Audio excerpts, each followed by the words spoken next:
Could you please switch off the light and go to the neighbor's house? This is not your place, please. Can you go to the neighbor's house? I'll call you back, okay? Or rather take this. Go to the room. Sorry, it was my beautiful daughter. I didn't even realize. Zima TV. And go to the bedroom, please. Go to your bedroom. My apologies, Your Honor. My apologies. Thank you. And another thing that if you before you continue, I think we have to agree that we cannot move the court anywhere else. The court stays here, Your Honor. Thank you. Thank you. I was still talking to Mr. Wajahkoya. That's because I want to take this moment. Everyone seems to ask Mr. Wajahkoya to be a big brother. Ni firstborn wa familia. Hii jukumu ya firstborn, it comes with a lot. Kwanza kabisa, you're supposed to be this kind of perfect person because wewe ndio mkubwa, and anytime unakosewa you are told, I love you back, guys. And anytime unakosewa you are told, oh, wewe ni mkubwa, so you know, because wewe ni mkubwa, this and that is overlooked with their other siblings. It's a case that is happening in our families, hata nyumbani. But now I'm going to ask another thing. Who is willing to be a big brother to this guy? We've asked him to be a big brother to Nyako and big brother to the other siblings. But this is someone who lost the parents. Maybe another family member has not taken that position fully, because there's no replacement of your mom and dad in this world. And other people can assume responsibility, but hakuna. This is someone that I say the problem here is that plaintiff anaona makosa ya Nyako, but in some time haoni yake. Ama anaona but haezi sema. Now this comes in because to him, we don't know. But for this case now, there's nobody on TikTok that is willing to be a big brother to this guy. Watu walikuwa wamesham reject. He was a reject because of what transpired, whatever did. Hata akiongea tulikuwa tunaona ni kutukanwa, toka hapo juu, kwenda, njaa, whatever. We're asking him to be a big brother. But who is willing to be a big brother to this? I come in the sense that the plaintiff sees everything wrong in Nyako, but everything he has done wrong does not show him everything wrong in him. And this is not Nyako's problem. This is a self problem. Wajahkoya is a big brother of every siblings. Expectations zake na majukumu ni kubwa kushinda TikTok. And maybe sometimes you feel that now that you are always being there for people, who is there? Anchor what Prince Muti just said. He wants Mbaka akamfollow, right? You know why Senior Counsel Prince Muti said that?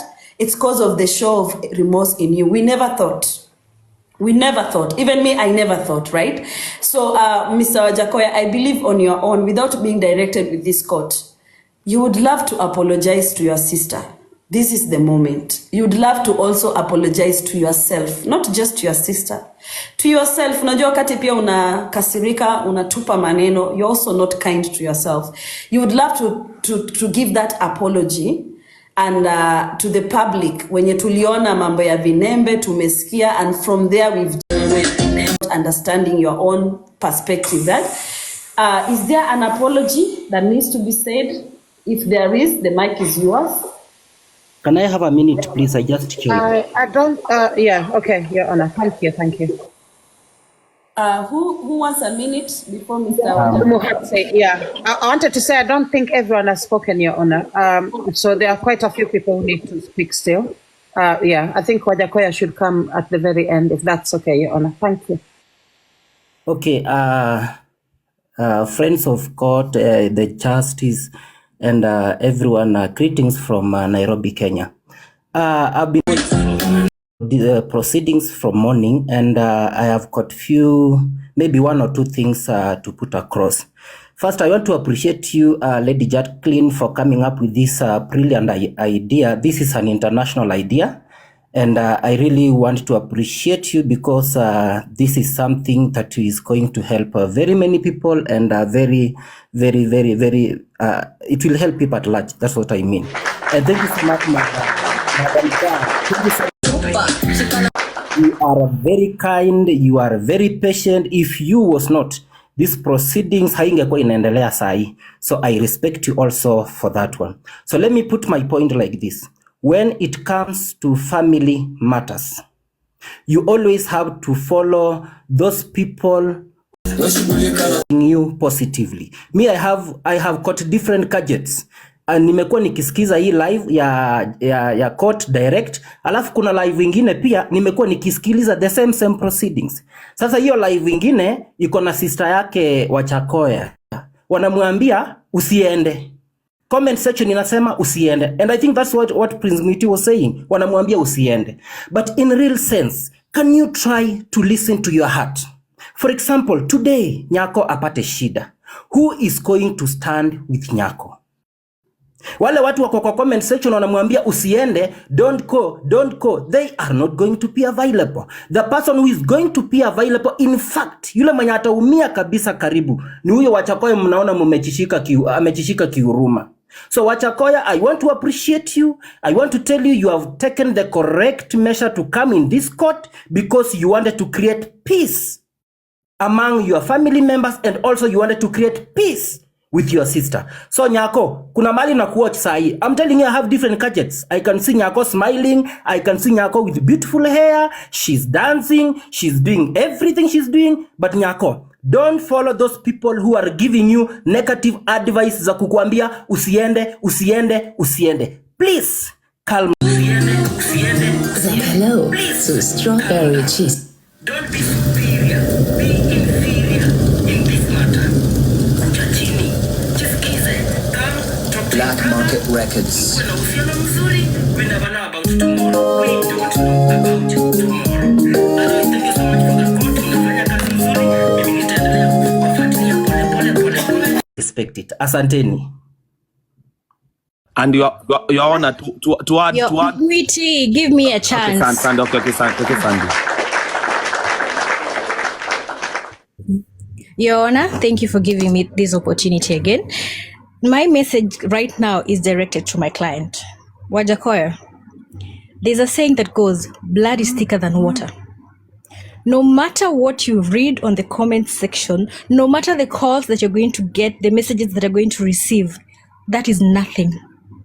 That is nothing. Nyako hawe ana dance venye unaambiwa venye ana dance pahali, but deep down in her heart, she's hurt. Akona uchungu lakini ni ile pride ataki kujionesha cause yeah, she's our president. But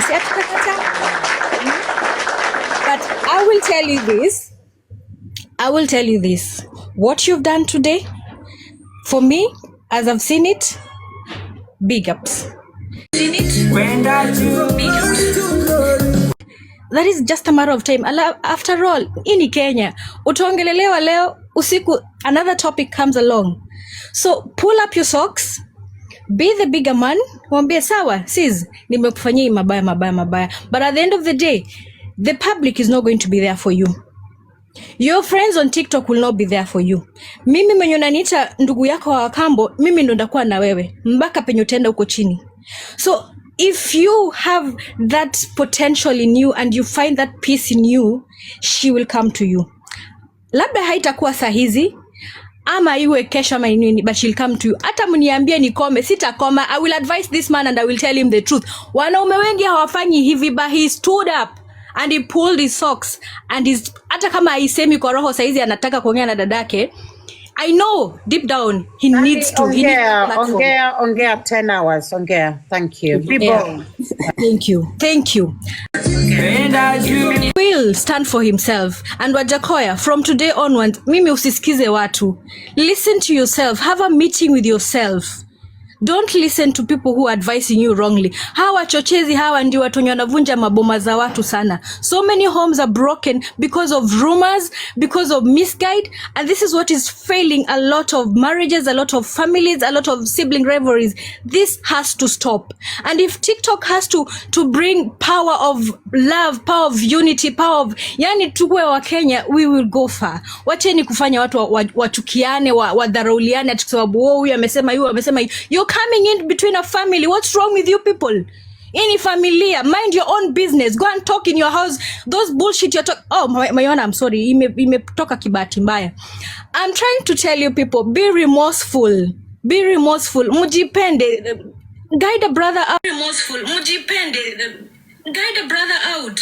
Don't always be the negative person. Unasema, oh, your partner, he's been saying this, you've been saying. We have listened to clips. Yes, both of them on the wrong. But who are we to judge at the end of the day? Sisi ni nani? These are two bloods. Who are we to come in between them? Nyako, wherever you are, you're listening. I might be younger than you. I might even be your daughter. But what I'm trying to tell you here is, huyo ni damu yako.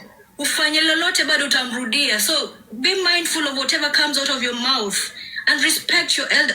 This is your elder brother, right? Respect him. Asante sana, my judge. Wajahkoya.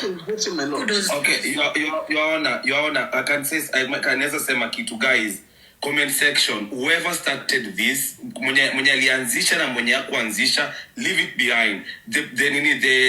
Whatever you are discussing now, what is important right now, it is Wajahkoya has apologized. He is remorseful. He doesn't want this to continue. You can easily tell the both of them wako very remorseful. Like the both of them are very hurt. Hata wote wawili unaweza tell. Hawataki kunini, hawataki hii kitu iendelee. Hii ni historia yao ya kuchambana iendelee. So me, I will say this to Wajahkoya. Wajahkoya, please, usiwahi enda tena kwa platform ya Pesh. That is what I would advise you. Acha kuongelea dada yako, usiende kwa platform ya Pesh tena. That is a problem. Please don't usienda tena, please. She's your sister, Wajahkoya. If you are really remorseful, usiongelee tena Nyako kwa hii platform tena. Ingia mboka yako Wajahkoya, be yourself. You are the man. Mimi naweza tu kuambia hivyo. As in man to man, na kwa advice. Kwa sababu hata asipokuja hapa usamsameane. Mimi nimekuadvise hiyo, and those will be my final remarks. Your judge. Mimi nimekaa hapa sasa nimenyamaza. I will allow other people to speak. My lord, if you allow me to also offer my objection, please. Just two things. Number one, we understand the spirit of the court. But my lord, now I think we are turning the court into a lecture hall. We have spoken to Wajahkoya. We have all agreed what needs to be done. But now let's not lecture. Okay? We deal with facts. It's a law. It's a law here. We're not emotional. We're not blackmailing anybody here. And number two, also, my lord, I want to talk to prosecutor now. This court is bigger than prosecutor. No, this court is bigger than TikTok now. So I think we should now have the spirit of accepting people who do not agree with. You know, now the prosecutor he court. So it is my submission that it is my submission that the prosecutor would consider the ego and let everyone else, whether she agrees with them or not, to attend the court as per the space and also as per the willing of the court. And lastly, my lord, again, remember this is a court of law, is not a lecture hall. Thank you, my lord. I wish you a happy Christmas.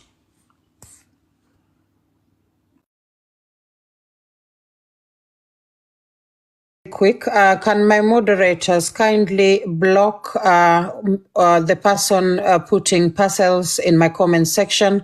I happen to be the brand ambassador of Hodari Homes, which sells land all across Kenya.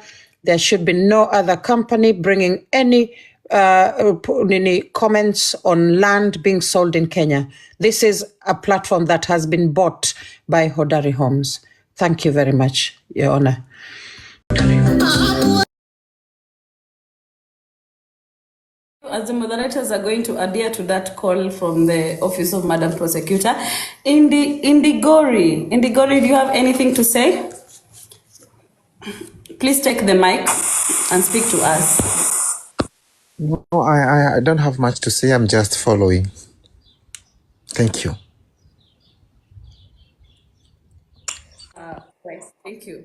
Madam Rose Oginga, I recognize your presence in the courtroom. Please, do you have anything to say? Don't mind my machine on the background. I'm here, Your Honor, and the prosecutor, as a friend of the court. I was here before. I want all the 2000.4. Look at the tag I attached to Lady J. Lady J, I honor you and appreciate this platform. It is a new dawn. It is a new dawn that we have not seen before. And I'm privileged. You know, I'm very selective with the platforms I climb on. I am so privileged. To Mr. Wajahkoya, look at my last name. Tells you something. I want you to be protective of the home that is beside my home. It is your duty. I don't care whether they like you or not, whether they hate you or not, whether they smash you or not. In my other life, I am the eldest of 16 children. I have done all I can, but they still step on my foot. I don't have to bring them on the platform called TikTok or any social media. You erred, and that's okay. People do.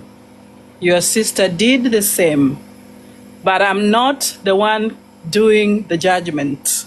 I am here to counsel you. Probably I'll be a senior counsel like Prince Mwiti. I love you, gentlemen. You are awesome. Sandy, that was amazing. Tandao, muzuri sana. Goldie, you're back. Yes, I love all the statements you guys put forward. It is a time that we have to put peace. Peace comes from the mindset, Mr. Wajahkoya. Regardless of what happened to you, you have to change your mindset. The process will take long. This is just the beginning. But it is up to you. I want to see that gate next to my neighborhood there, I can come and drink water. I don't care what has been there before, but there is need for you to take the broom and start sweeping the floor. Whether you're going to sweep the corners and don't wait for your other sisters to come and do it, you got to do it yourself, brother. You got to do it yourself. Your tears on this platform did not go on for nothing. You are not participating on a comedy show. You offered yourself for a good purpose. And hence, my platform stands for navigate your purpose and live your life. We are not dictating what you need to do, but we are urging you to rethink your mindset. Thank you. I'm honored to be here. Back to you.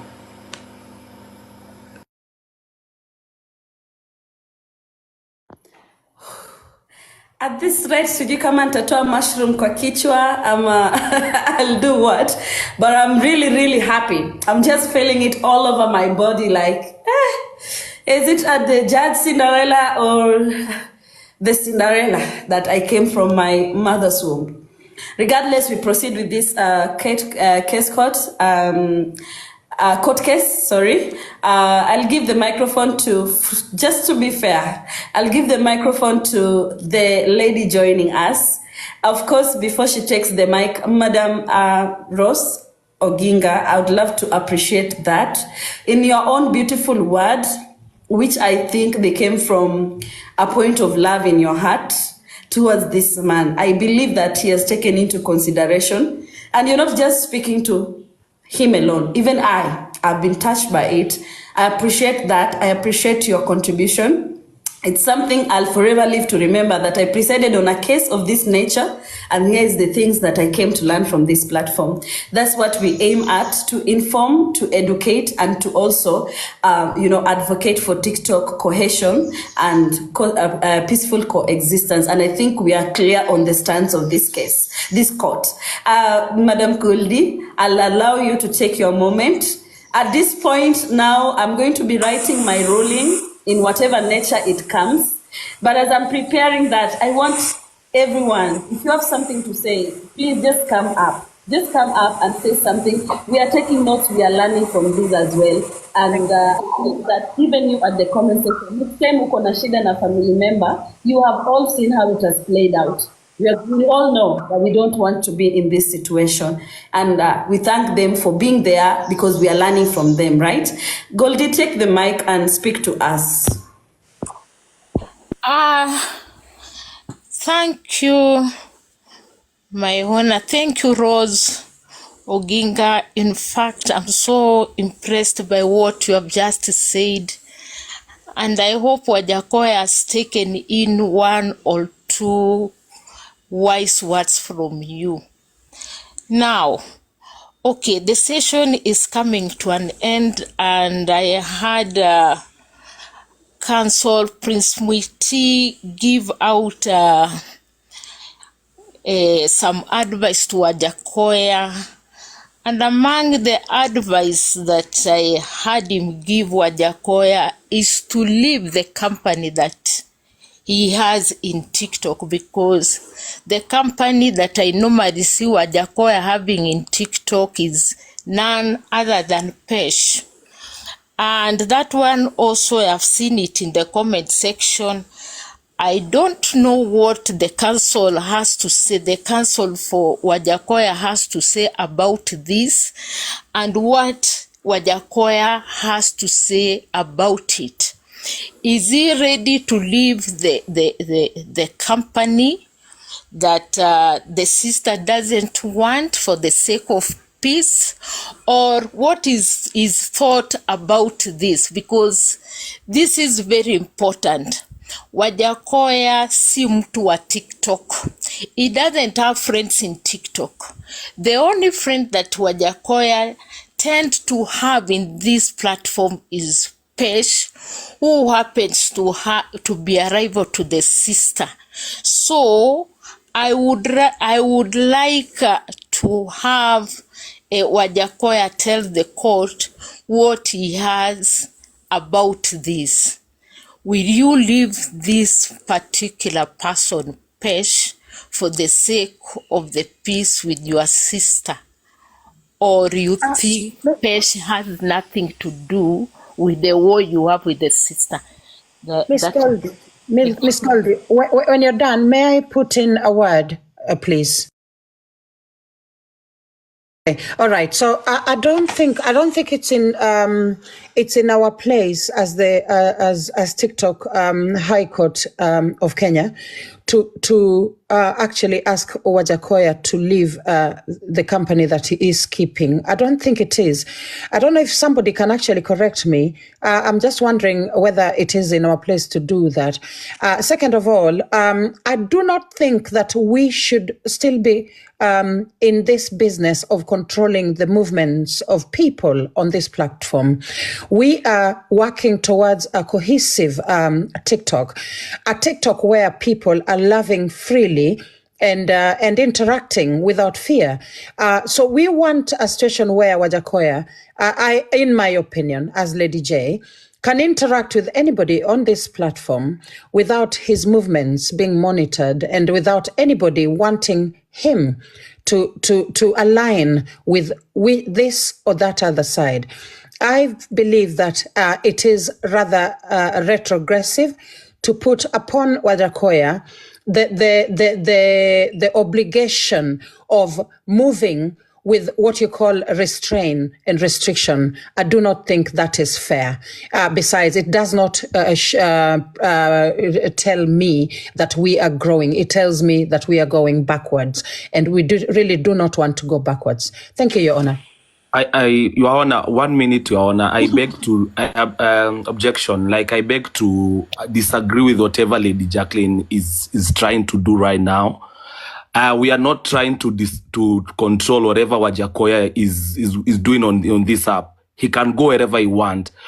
Whatever we are telling Wajahkoya is, Wajahkoya, you need to avoid this pesh. If pesh na your sister Nyako, they are not in the right terms, please try and avoid it. Then at the end of the day, your sister blood is always thicker than water.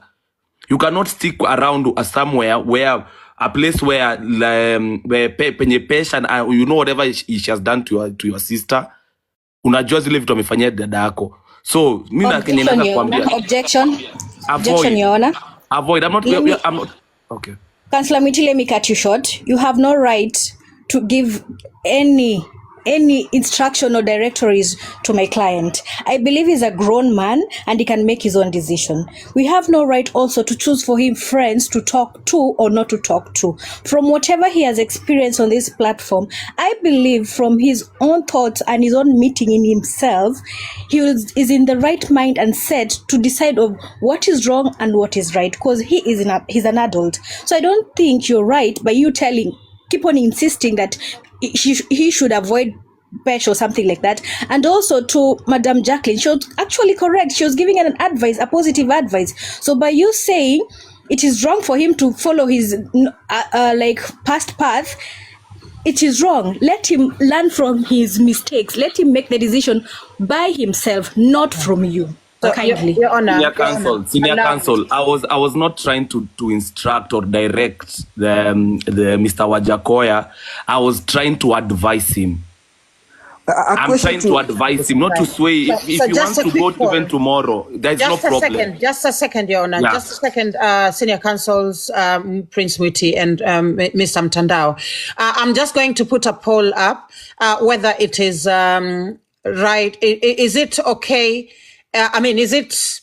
Should Wajahkoya avoid pesh? I think that makes the poll more understandable. Should he avoid pesh? Yeah, so senior counsel, I was just trying to advise. We do not speak, Prince Witty. Yeah. Okay. Yeah.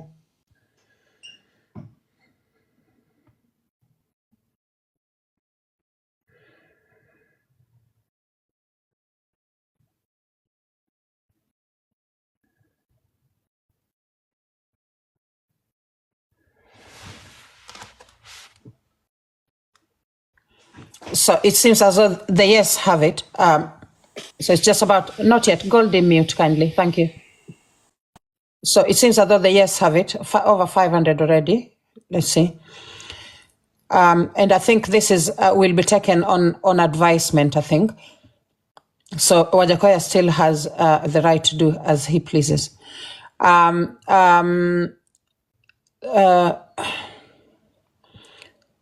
Okay. So 576 of you say Wajahkoya should ideally avoid pesh. That is against less than 70 people. So, Your Honor, the mic is yours. Thank you.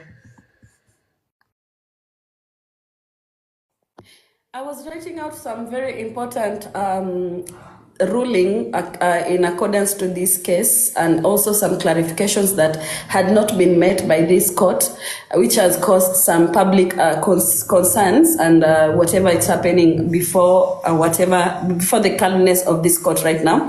So I request, as I'm writing down, you all know I take my talk. Yes, thank you, Your Honor. I'll take over. Just mute. Thank you, Your Honor. Thank you. Yeah. Okay, so sorry about that. So guys, so I will direct the court moving forward. The judge will take her time writing, and I think the judge will still need to hear from Wajahkoya. I believe that. However, I think this is a time for us to hear from a few more people. So I will drop Miss Rose Oginga. Thank you for coming up. I apologize. I didn't get to do the clap for you. Miss Goldie, allow kindly if you can drop just 1 minute. I just bring two. Prosecutor. I would also like to drop, but a minute. I speak to the court. 1 minute. I really wish for you to wait for the ruling. Okay. Look, I will wait. I'll still stick. I'm still around. I'm here. But can I say something? Can I say something to Wajahkoya? Mm-hmm. Wajahkoya, man to man, please avoid pesh. Kama uko willing, if you are willing to fight, kama uko willing to fight for your family and Nyako, please just avoid her. Unajua zile vitu amefanyia Nyako, like wewe mwenyewe unajua, you can see. Please, if you are truly remorseful and you are not about to fight your sister, avoid the woman. It is as simple as that. That is that is the main cause. That is the root cause of all this hizi problems zote zimefanyika kwa hii TikTok. Wewe na dadako. Then avoid her if that is the problem. It is as simple as that too. Usende kwa platform yake, stay in your platform, ingia mboka yako, do your things. Ama ukitaka enda kwa platform ya dadako. She has like a bigger platform than even that page. It is as simple as that. So that is my advice. I'm not directing you. Ukitaka ukienda in the next 2 hours, if you want to go to Pesh, I'm not trying to influence you to do anything. But I was just advising you. Thank you so much, Court. Thank you, Senior Counsel Prince Mwiti. I think now we have Faith M. Peters. Do you want to take the mic, please? Yes, please. So, Your Honor, I want to appreciate and concur with Senior Prince Mwiti. And I'd like to address this matter. Wajahkoya, we need to agree that whatever your sister is going through is too much. And I would never stand to tell you, please avoid Pesh. But why would you be, on the Madam Faith, please be audible. Your microphone seems to have fallen. We can't hear you clearly. All right, sorry for that. Can you hear me right now? Yeah, we can hear you loud and clear, please. All right. So, Wajahkoya, all right, I'm sorry, my apologies, guys. So, Wajahkoya, we all need to agree that Nyako is an amazing soul. She has really impacted lives on this TikTok platform. And Wajahkoya, me personally, I've never really engaged with your sister, but I've been able to see the good works she's doing to the society. All right, atutameza ulimi. Komeni, hiyo ndio kizungu niko nayo. I'm sorry, my apologies. Excuse me, Faith. Excuse me. This is a court. Like you don't speak to the judge. You don't speak to other people except the judge. Your Honor. Say Your Honor. This is a court. Senior Counsel, I request you to, don't cut me short, Senior Counsel Prince Mwiti, please. Yeah, do not engage with the comment section. Don't engage with the public. Engage with the judge. Mwiti, don't cut me short, sir. My Lord. This is not a second court also, my Lord. We need to let Faith, Madam Faith, to understand that this is a court. We're not on a political rally. We're not here to massage anyone's ego. Thank you, my Lord. Mtandao, I did not even me as a counsel given time. I don't need to listen to you, Mtandao. I've already listened to Senior Counsel Prince Mwiti. Thank you, Mtandao. My Lord, please. My Lord, may Mtandao not cut me short. Can we have one person speaking, please? Okay. My Lord, I'm speaking to the court. And no need for that, kindly. Just me. Thank you. I'm speaking to the court. And at least I do understand the profile that Prince Mwiti has. We all know that. But,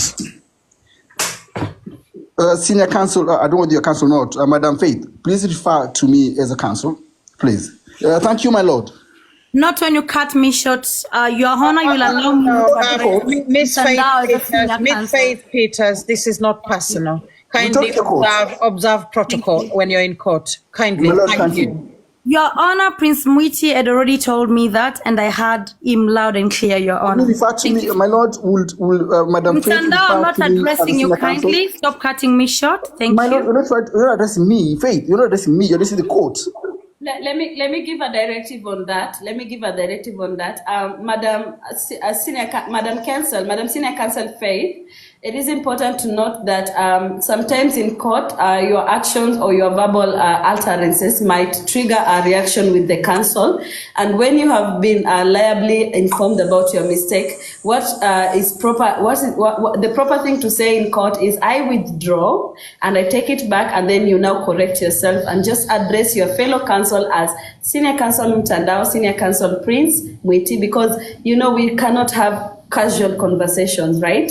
So, Madam Senior Counsel Faith, as we are giving you that recognition of your protocol, please observe other protocols as well. So take that back, withdraw, and then now continue. And please, the senior counsels, let's not interject further. Let's allow her have her moment. It is a moment of expression, so she needs to have the mic and give her time. We are going to do this one person at a time. George, thank you so much for that. May I continue kindly? Absolutely, yeah. All right, so this is my opinion on regards to everything that is happening. And like I was saying earlier on, I don't want Wajahkoya to not talk or engage with Pesh, but he should make sober decisions and at least be there for the sister. I kid you not, when everyone is gone, family comes first. Wajahkoya, please don't allow anyone at any given time to disrespect your sister because of money, because of fame, because of anything. All right? Nothing justifies you disrespecting your sister. That is me, and that is my opinion, Lady Jacqueline. I don't have much to say. Thank you so much, Your Honor. Thank you, Miss Faith Peters. I think the next person to speak will be Lillian. If you can take the mic, please. Thank you. Thank you so much, Your Honor, for allowing me here. I've been here since we started. And things were very much emotional. Yani vitu zilikuwa kwa juu sana. I like the way God has taken control. Everything is now down. We are now agreeing. I think God is doing good. Because when we started also, Wajahkoya was saying, I will not bother to talk to Nyako. What I just want to know is that she happened. But I thank God, because you see Wajahkoya is now saying what? I want peace. Everything is not going on well with me. I want peace. And you can see Prince Mwiti is also on a positive side with Wajahkoya. I think God is doing something good. And Wajahkoya, thank you so much for that step. Thank you so much for that step. Then what you need to do next is give also Nyako time to forgive you, because forgiveness is not just something you can throw, Give her time. She will forgive you. The step you have taken is a very positive step. It's okay, Mama. It's okay. Sorry. It's a very positive step. It's a very positive step. What you need to do, give her also time. Give her also time. She will forgive you. She's your blood actually. Atakusamehe finally. Atakusamehe. Kitu kizuri umefanya ni eti you've come into your senses, you've realized all I did is wrong. Na watu tusirudishe Wajahkoya nyuma kumkumbusha alisema, alifanya. Sahi sio necessary. Sahi ameamua ni kumsamehe. Ni hivyo. Allow the platform to be just clean for this guy, for all his things to move well. Ni mkubwa kwa familia, tumpe hiyo nafasi. Akuwe tu mkubwa kwa familia. Kumrejesha alivyosema, alivyofanya, alivyokata mtu, hata kwake huenda ni kidonda. Unaona? Hiyo ni kama tunamdondesha. Kwa hivyo tusimrudishe huko. Kama ni Mwiti anaweza kuambia I love you, you are now my brother. You see? That is a changed mind, you see? Because Mwiti as first alikuwa anasema Nyako achaneni na yeye. Hakuji. You see? But now Mwiti is saying, you are my brother. The step you have taken is a very good step. Hata Mungu akiwa mbinguni anakusikia. Na njia zitafunguka. Kwa hivyo the rest of us, tukue positive. Things happen. Si watu wanatukanana hapa. But at the end of it all, watu wanarudi wanaongea. Kwa hivyo tusimrushie mawe mingi sana. Yeah, tusimrushie mawe mingi sana ni kama ameua, ni kama amefanya dhambi haezi samehewa. Hapana. This is a room, and thank you so much Lady Jacqueline for creating this room. This Wajahkoya was really on a bad stage. Same said by Mwiti. Hii kitu ilirudisha Nyako chini sana. Hata ungeenda pale hana usemi, hana nini, ilimrudisha chini sana. Kwa hivyo hii hatua ni nzuri sana. Hii hatua ni nzuri sana. Ubarikiwe kwa hilo. And thank you so much for people who are contributing on a positive side to this Wajahkoya. Mwanaume kutoa machozi mbele ya watu kidogo sio rahisi. Hiyo kitu inamuingia zaidi. Sio rahisi. Not just easy. So thank you so much guys. May God bless you.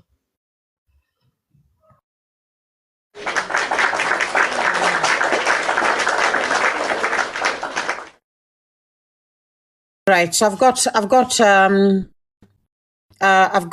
Keisha. Keisha, do you want to say something, please? Guys, so the judge is writing up her ruling. And I think just before she gives the ruling, I believe senior counsels will have their last words after Wajahkoya will speak, and then after which all the senior counsels will, give their final, remarks. So for now, all we are doing is you are literally taking your time to say anything that you need to say. Keisha, the mic is yours. Okay, I caught, and actually, I wanna say like Wajahkoya. Okay, just follow your heart and do what's good for your family, okay?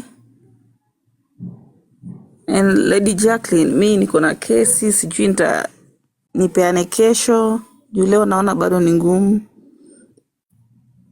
Yeah. So basically, you send me a message or you can send me on WhatsApp. There's also a court clerk. The court clerk has my number. I don't know whether he's here on this platform right now. Also, I'd love to respond.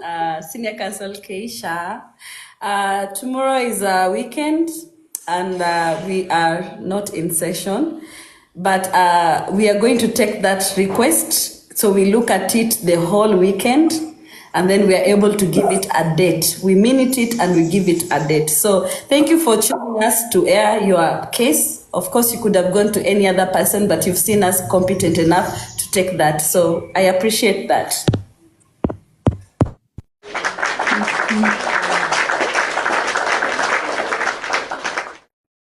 Thank you, Keisha. Thank you so much. So just send me a message, or my number is actually public. The number for the page. We have a number that we use for the page, and it is a public number. You can even send me a WhatsApp message, and I'll respond if I see necessary a need to respond. Then I will respond. I don't respond to all the messages, just most of them. Okay, so it's right there on the screen. So you can just send me a message on WhatsApp. It's a Kenyan line, and it also has M-Pesa for anyone who wants to support the court. Thank you very much. So shall I very quickly bring someone up to say one or two, 1 minute? Okay, let me just leave then. We'll talk. Thank you so much. Thank you so much. Tindi, okay, sawa. Inbox, sawa, thank you. Thank you. Excellent. So King Obim, the mic is yours. And guys, you can support Wajahkoya. There is something that I'm actually feeling. I feel like the responsibility to actually direct Wajahkoya may actually fall upon the court when it comes to how he gets what you call retribution. It may actually fall with the court, but I don't know. The judge will see what best to do. Anyone who wants to do something for him or support him in any way, he is still here. You can talk to him, guys. Thank you. King Obim, the mic is yours.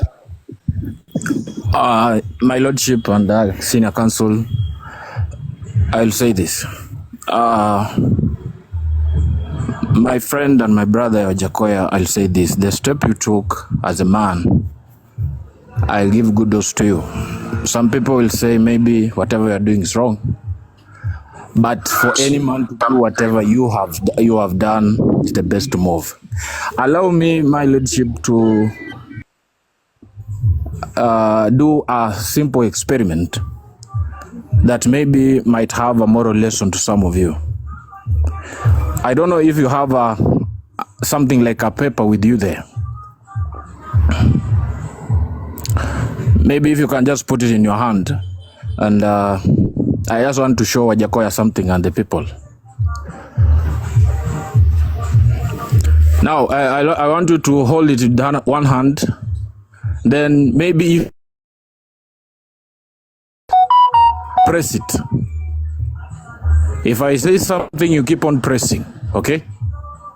Yeah, then allow me to be saying whatever I'll say. Don't say that I'm insulting you, okay?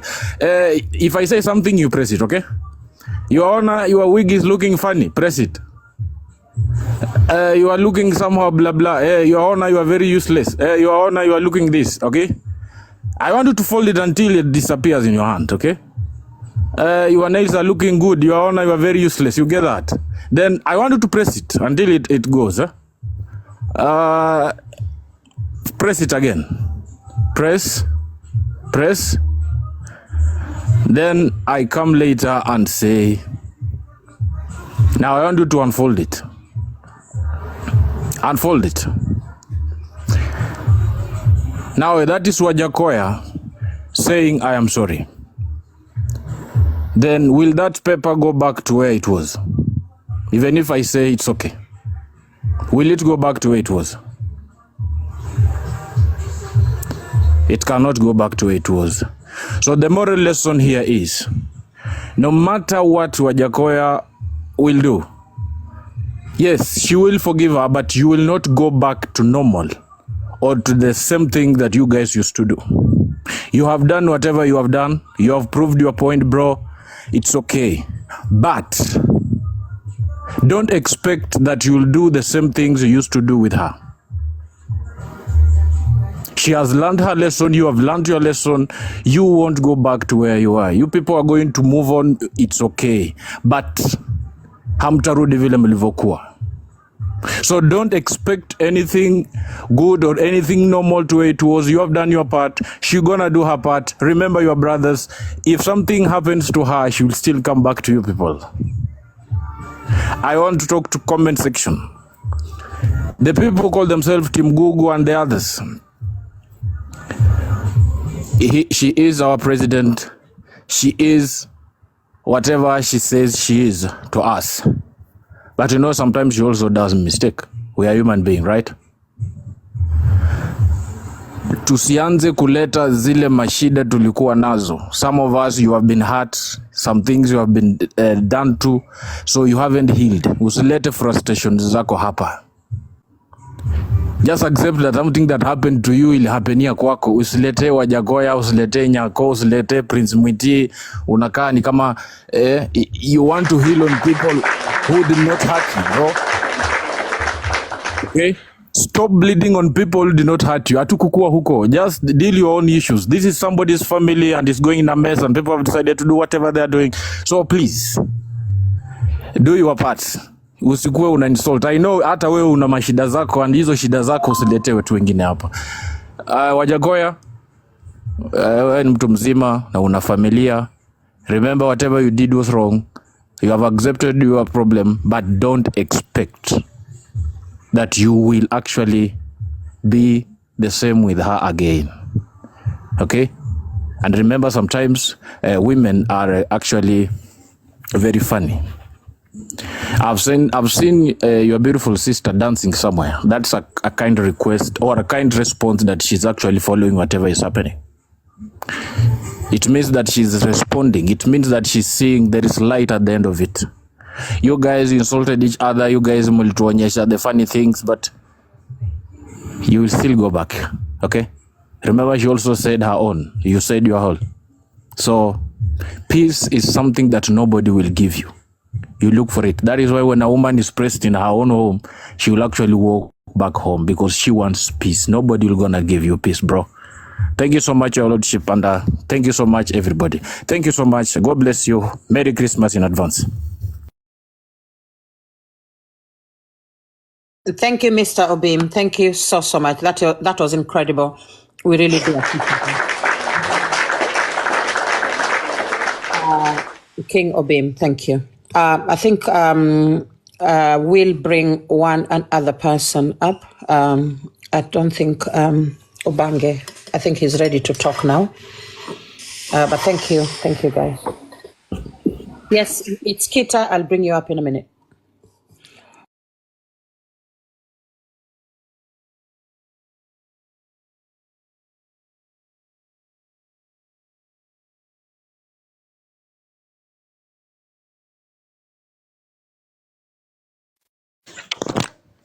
Yes, brother. Mike is yours, brother. Thank you, Your Highness the Judge, Madam Prosecutor, the Council, na wapenzi watazamaji, hamjamboni nyote. So what brings me up here is that everyone has come to the conclusion that Wajahkoya came here in this court to ask for what is it called, for an apology, and like we've been talking, but he hasn't been given the chance to say exactly what brought him up here. And now we are making a ruling without even getting his reaction to the perspectives which have been brought up here. So kindly, I think we just made an assumption. Can he talk to him by himself? And if he's asking for an apology, ask for an apology on his own. And at the same time, because that's we kind of like pushing something, a narrative to him that he should apologize. Atatoka hapa, unless it is not coming from himself, can you please give him the opportunity to give the reaction to what has been brought up here? Thank you. Senior Counsel, Madam Broda, I'd love to bring to your notice that during the cross-examination, Mr. Wajahkoya did get an invitation and a platform to air a very vulnerable moment. And I asked him to tell us ombi lake kwenye hii koti, and he was very sincere with these words. Alisema vizuri, akasema yeye angependa tu history yote iishe, warudi tu vile walikuanga. Aliomba kwamba dada yake na yeye waweze kutengeneza mahusiano yao, wa story yote ishe, let's put all this behind, turudi vile tulikuanga. So at that point we could not further start persuading or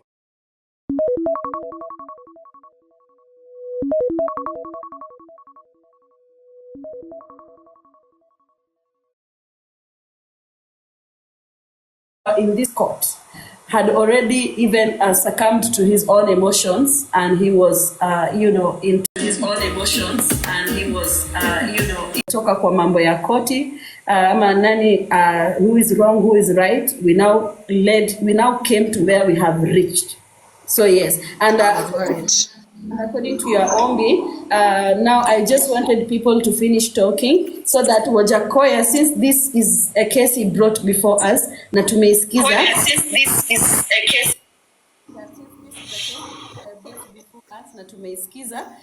I saw it best that ataongea after everyone has come up, wakaongea. But if this is the moment and the time for Wajahkoya, I think we are ready. He has listened to everything everybody has to say. If you like to say something to him before he talks, it's okay and well and good, yeah?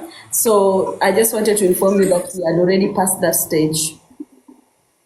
All right. Thank you very much, Madam Judge, for the clarification. But I think before you offer your ruling, kindly let Wajahkoya give his reaction to all the sentiments that have been brought up here. Thank you so much, and I wish to drop.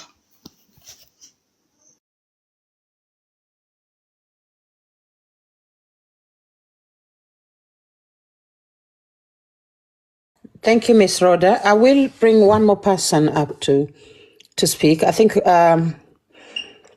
my ladyship is still busy writing, so I think there are a few people who needed to say one more thing. And let's just allow her enough time to do her final judgment. Yeah.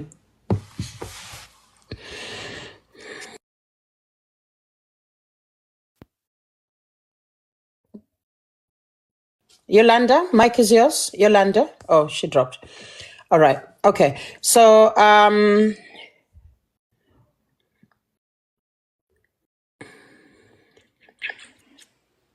hello, Miss Sonke. The mic is yours.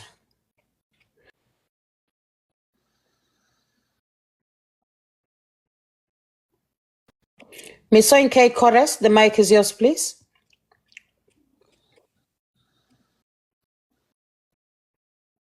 I don't think she's aware that she's up here. I think she's probably asleep or something. Okay. Forward. It's Kita. Yeah, I'm looking for her. She's not in the guest. I don't know. Yeah, it's Kita is not in the guest. Yeah. Fuad, mic is yours. Fuad. Okay. So it's Kita. I can't see you on the guest. It's Kita. I cannot see you. So it's like she's dropped from the guest. Okay. Purity. So let me bring Purity up. Meanwhile, let's tap as we wait. I will do a quick poll as well on how you're feeling about the case so far. How are you feeling so far? So I'm going to put, so happy face for happy, sad face for sad. I want to know how you're feeling so far about what has transpired. Okay.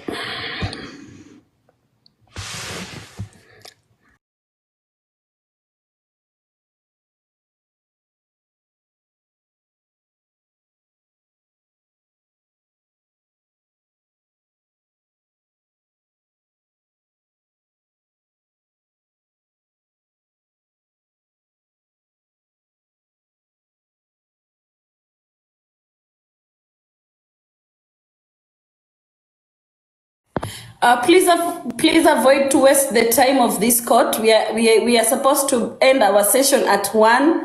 It's already 1, and I would love that kama ongea so that tumalize. I'm ready to now give my my ruling. I am now ready to give my ruling. One more person, please summarize, talk what you are presenting, summarize it, make it short and precise so that I can proceed in giving my ruling. Oh, thank you, Your Honor. Thank you. All right. So we have Miss Kita. Miss Kita, you can now talk. Thank you. Greetings, everybody. Mnansikia? Kuna echo? Ngoja. Yeah, tunakusikia, and I apologize. It's a gentleman. Okay. Take the mic.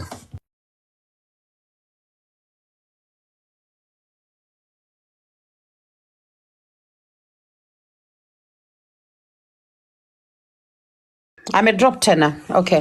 So I'll bring Mr. Obange up. I wanted to bring him last so he stays for the ruling. So I'll tell him later.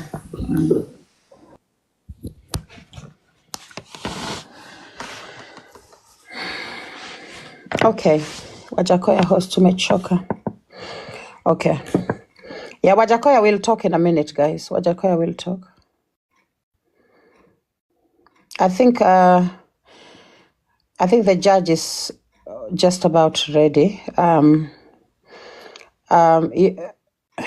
ladyship, we are kind of ready for you now. So in case you're ready. I was preserving Wajahkoya to be the last person to speak to us. So Wajahkoya, this is your moment.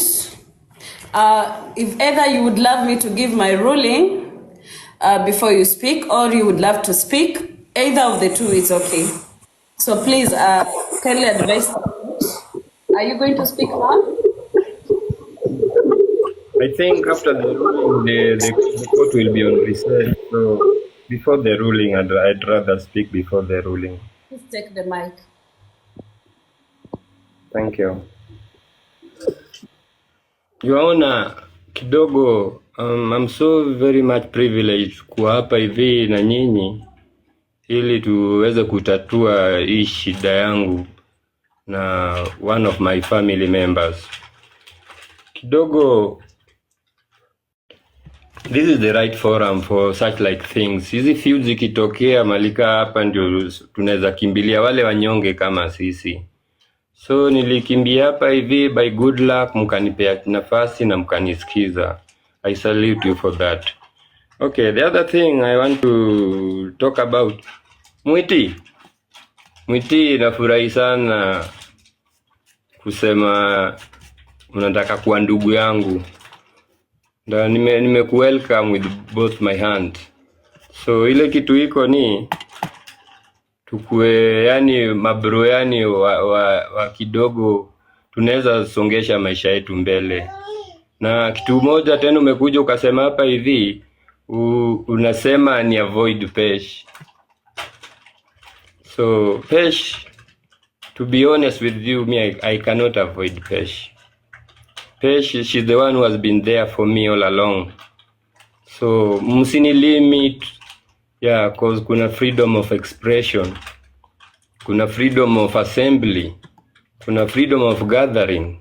So mkiniona kwa pesh, wacha tuongee stories zetu na pesh, zile siwaga tunaongea na tuongelelea mtu, tunaongeleaga the current situations, the current things that are happening within our lives. So hapo hivyo, juu hapa hivi mkianza kuniambia usiongee na huyu, nika sitaongea na kila mtu. Juu nimekuja kurealize hapa hivi kila mtu ni adui, of which mimi siko kwa hiyo adui wenyu. Hiyo ni yenyu huko. Ni kama venye sasa sisi wazazi ukosane na mzazi mwenzako, alafu watoto wenyu ni watu wa kuchezaga pamoja. Sasa utambiaga mtoto wako nisikupate umecheza na ule? That is so unfair for you, Mwiti. Please, I beg. Number 2. Kidogo tumeambiwa hapa na Kingobi. Karatasi umeonyeshwa the moral story of that kunja karatasi. I know the relationship haitakuwa venye ilikuwa, of which kila mtu anajua mkishakosana na mtu hairudingi tena. Inakuwa gayani mko at peace, but you've not forgotten whatever may have happened. Just like to my younger brother, ule kidogo tutakosana na yeye, si ati say tuko into loggerheads, we talk, but we don't forget whatever ilifanyika baadhi yetu na yeye. So for that matter, kidogo kuna madam anaitwa Rose Oginga. Madam Rose, nashukuru tena sana kwa hiyo advice yako. I wish mngekujaga before hizi vitu zi escalate to this extent. Na tena kidogo nimekuja hapa hivi bila I was expecting somebody to be my senior counsel. Hapa hivi sijapata any senior counsel, mpaka imebidi Madam Sunday Party. Asante sana madam, umekuja to my rescue.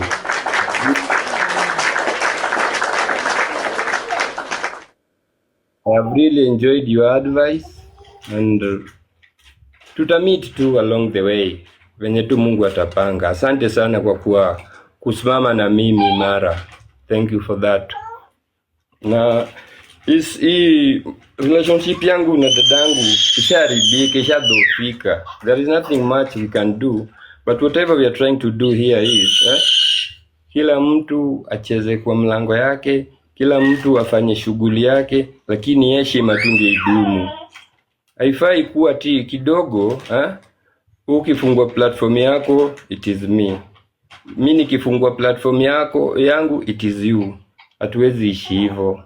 Na kama nilikosea, I'm very apologetic, and that is the only way. Me, I'm a very peaceful man, and I don't talk much. Siongeagi sana. Ndio watu wanatake advantage because I don't have those words. Hizo za haraka za kuenda huko kuja hapa. Not unless ni annoyed. So mtanisamehea, me I'm not that talkative. Na kama ni TikTok hata huyo madam ndiye alifanya nikakuja hapa hivi. Na kunifanya nikuja hapa hivi, I had to learn the ropes on my own. Angenishikilia mpaka dakika ya mwisho. Na tusijaribu ku blackmail ama ku brainwash mtu. Ati wewe ndakusamia na with one condition. ama we tutasemeana with one condition, atistaki kuona ukifanya hivi, ukifanya hivi, ukifanya hivi. So long as we don't talk about you, so long as we don't hakuna kitu mbaya tunakuhusu. Adui wako ni wako kivyako, tafadhali. Na mimi adui wako anaweza kuwa rafiki yangu at the same time, but that does not mean that our relationship pia inakuwa na uadui. Tukue tu na watu, yani tukue flexible. Ukikosana na mtu huko, mimi unipate naongea na yeye, usinigonge mawe, usinirushie mawe, usianze kusema mimi ni adui yako. Mimi kama sijakukosea, tafadhali wacha niongee nao maadui wako. You maybe along this time yote tumekuwa tukiongea na Pesh. Najua Pesh kidogo ndio mmemleta kwa hii picture. Hiyo time yote nimekuwa naongea na Pesh. Nimekuja kurealize Pesh ni mtu mmoja. Nyinyi ndio unajua pa TikTok ukishaenda ufanye kitu, mwingine akuja aseme ati wewe kidogo ati umefanya hivi na hivi, kila mtu ataganga. Kuna tu vikundi hapa hivi, tuna vikundi. Mmoja wake kishasema tu hivi, hivyo nyinyi wote mna follow blindly without even asking ni nini liendelea, na reasons mbona alienda huko. You see, me kupatikana kwa Pesh, I was just trying to bring a peaceful coexistence between them between her and my sister. And that was, hata ukiangalia hiyo clip ya hiyo siku tukiwa huko, hiyo tu ndio kitu ilinipeleka huko. Na saa hii, acha tu nikwambie kwa saa hii, unaona relationship yao iko aje? Hadi Diana, she's my best of friend. I can go to her platform. Kuongea vitu zingine tofauti na hizo mniwaga mnashinda mmeulizana. So please, ikifika kwa upande ya kidogo association, mtapata na associate na maadui wenyu. Na haitamaanisha ati pia mimi mtanipiga mawe. So hiyo tu ndio maombi yangu. Hiyo tu ndio maombi yangu, ashikadao. Sijuagi kuongea haraka, ndio unaona kidogo nakata pums. Muongeaga pole pole. Nikikasirika ndio kidogo maneno utoka. Yeah. So upande ya marafiki mwiti, wewe kwa bro wangu ni guide along the way. Nyinyi mmekuaga hapa hivi, nyinyi ndio mnajua hii shughuli venye inaenda. Mimi sijui shughuli yote hapa. Hii shughuli nilikuwa naifanya, kitu ilikuwa inaniletaga hapa hivi. Nilikuwa naingiaga hapa hivi every Wednesday na Saturday. Na hizo zilikuwa ni feeding programs peke yake. After that sikuwa nakujaga TikTok. Na by the way, hii platform yangu ilifunguliwa na the so called Google Nation, au mabeste wa sister.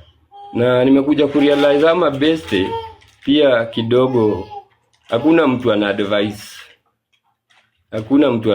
sister, and that is the undoing part of all this. Jusai tumekuwa hapa hivi kotini kidogo, itakuaje wewe unasikia watu wanakuambia usikuje, usiende.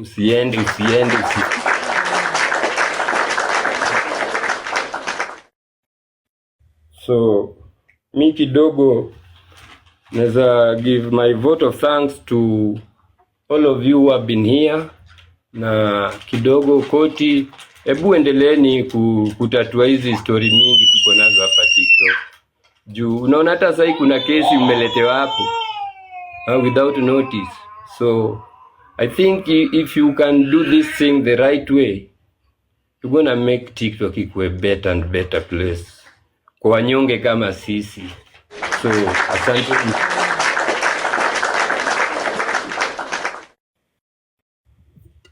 Thank you guys. Hiyo tu ndio naizongea.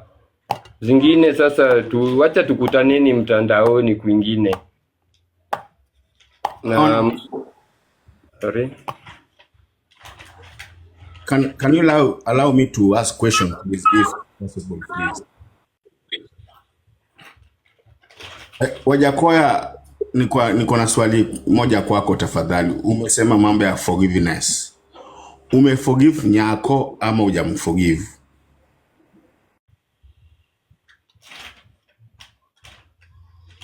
Objection, Your Honor. Objection.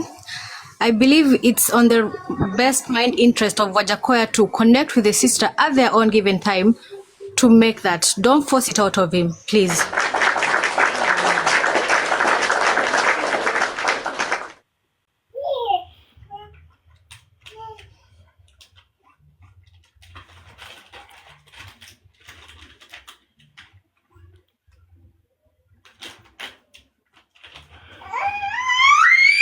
So, for forgiveness, I think, Obange, the answer is, the writing is on the wall. So, usitake kujua kama kuna forgiveness ama hakuna. Juu kidogo, I don't know, nikisema nimemforgive na yeye akata my forgiveness. Forgiveness near both parties. There is no way one party can be ako east na mwingine ako west, ati ule wa west anashout ameforgive mwingine. People have to merge. For forgiveness, it is an art. It is not something that you just do out of the blue. Your Honor, let me cut my client short kidogo. I'm seeing the comment section mnaanza kukua rough on him. Wajahkoya, you've said your part. There's no need to explain to anybody else. Judge, I beg your pardon. Please pardon him on anything that he might have slipped his tongue a little bit. But also we have to be mindful. Ni binadamu tu kama sisi, makosa ilitendeka, maji yalishazoleka. Understand and forgive. As you make your ruling, may you also pardon him on his mistakes, both him and his sister, and I hope your judgment will be fair. Thank you, Your Honor.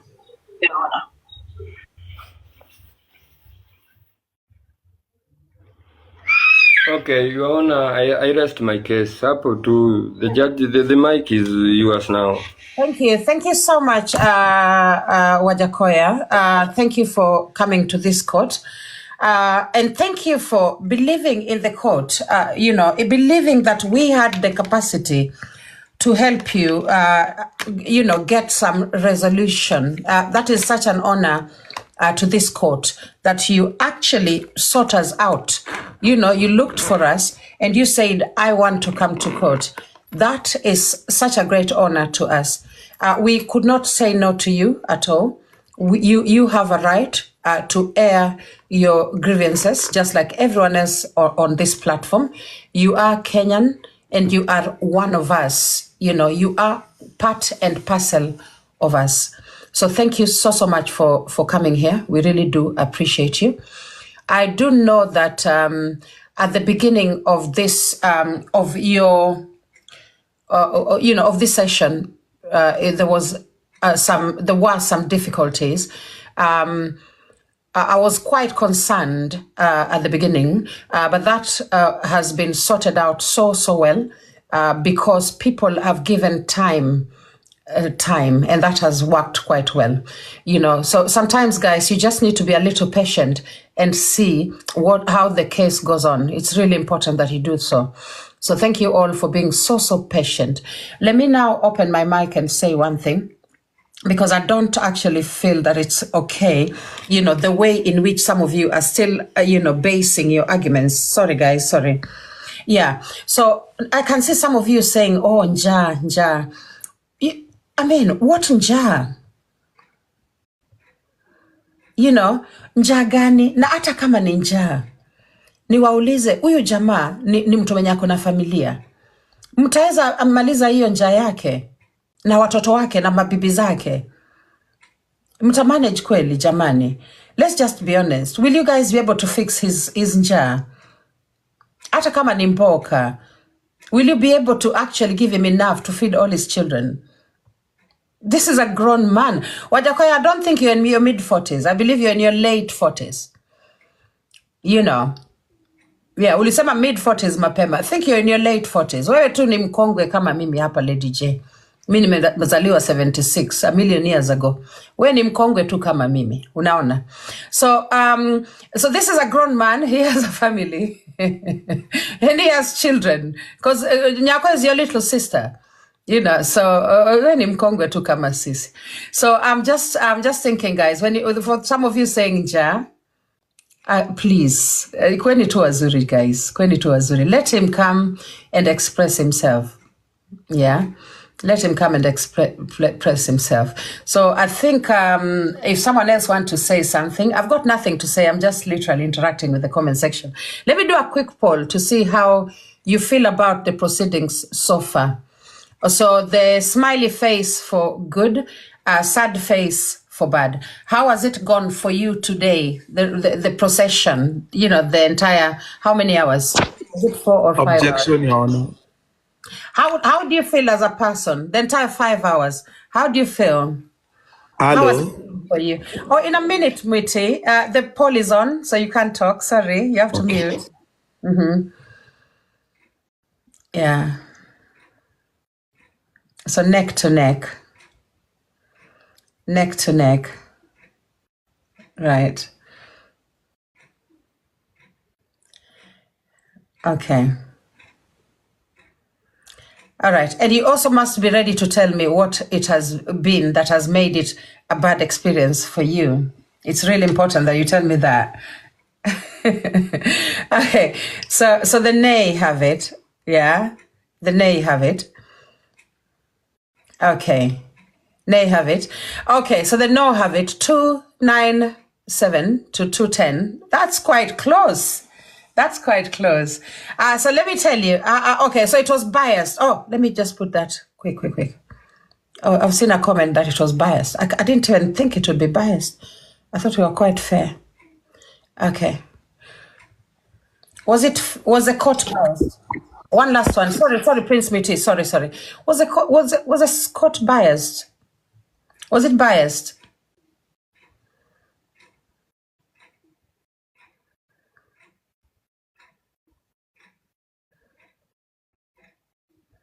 So yes for the red and no for the blue.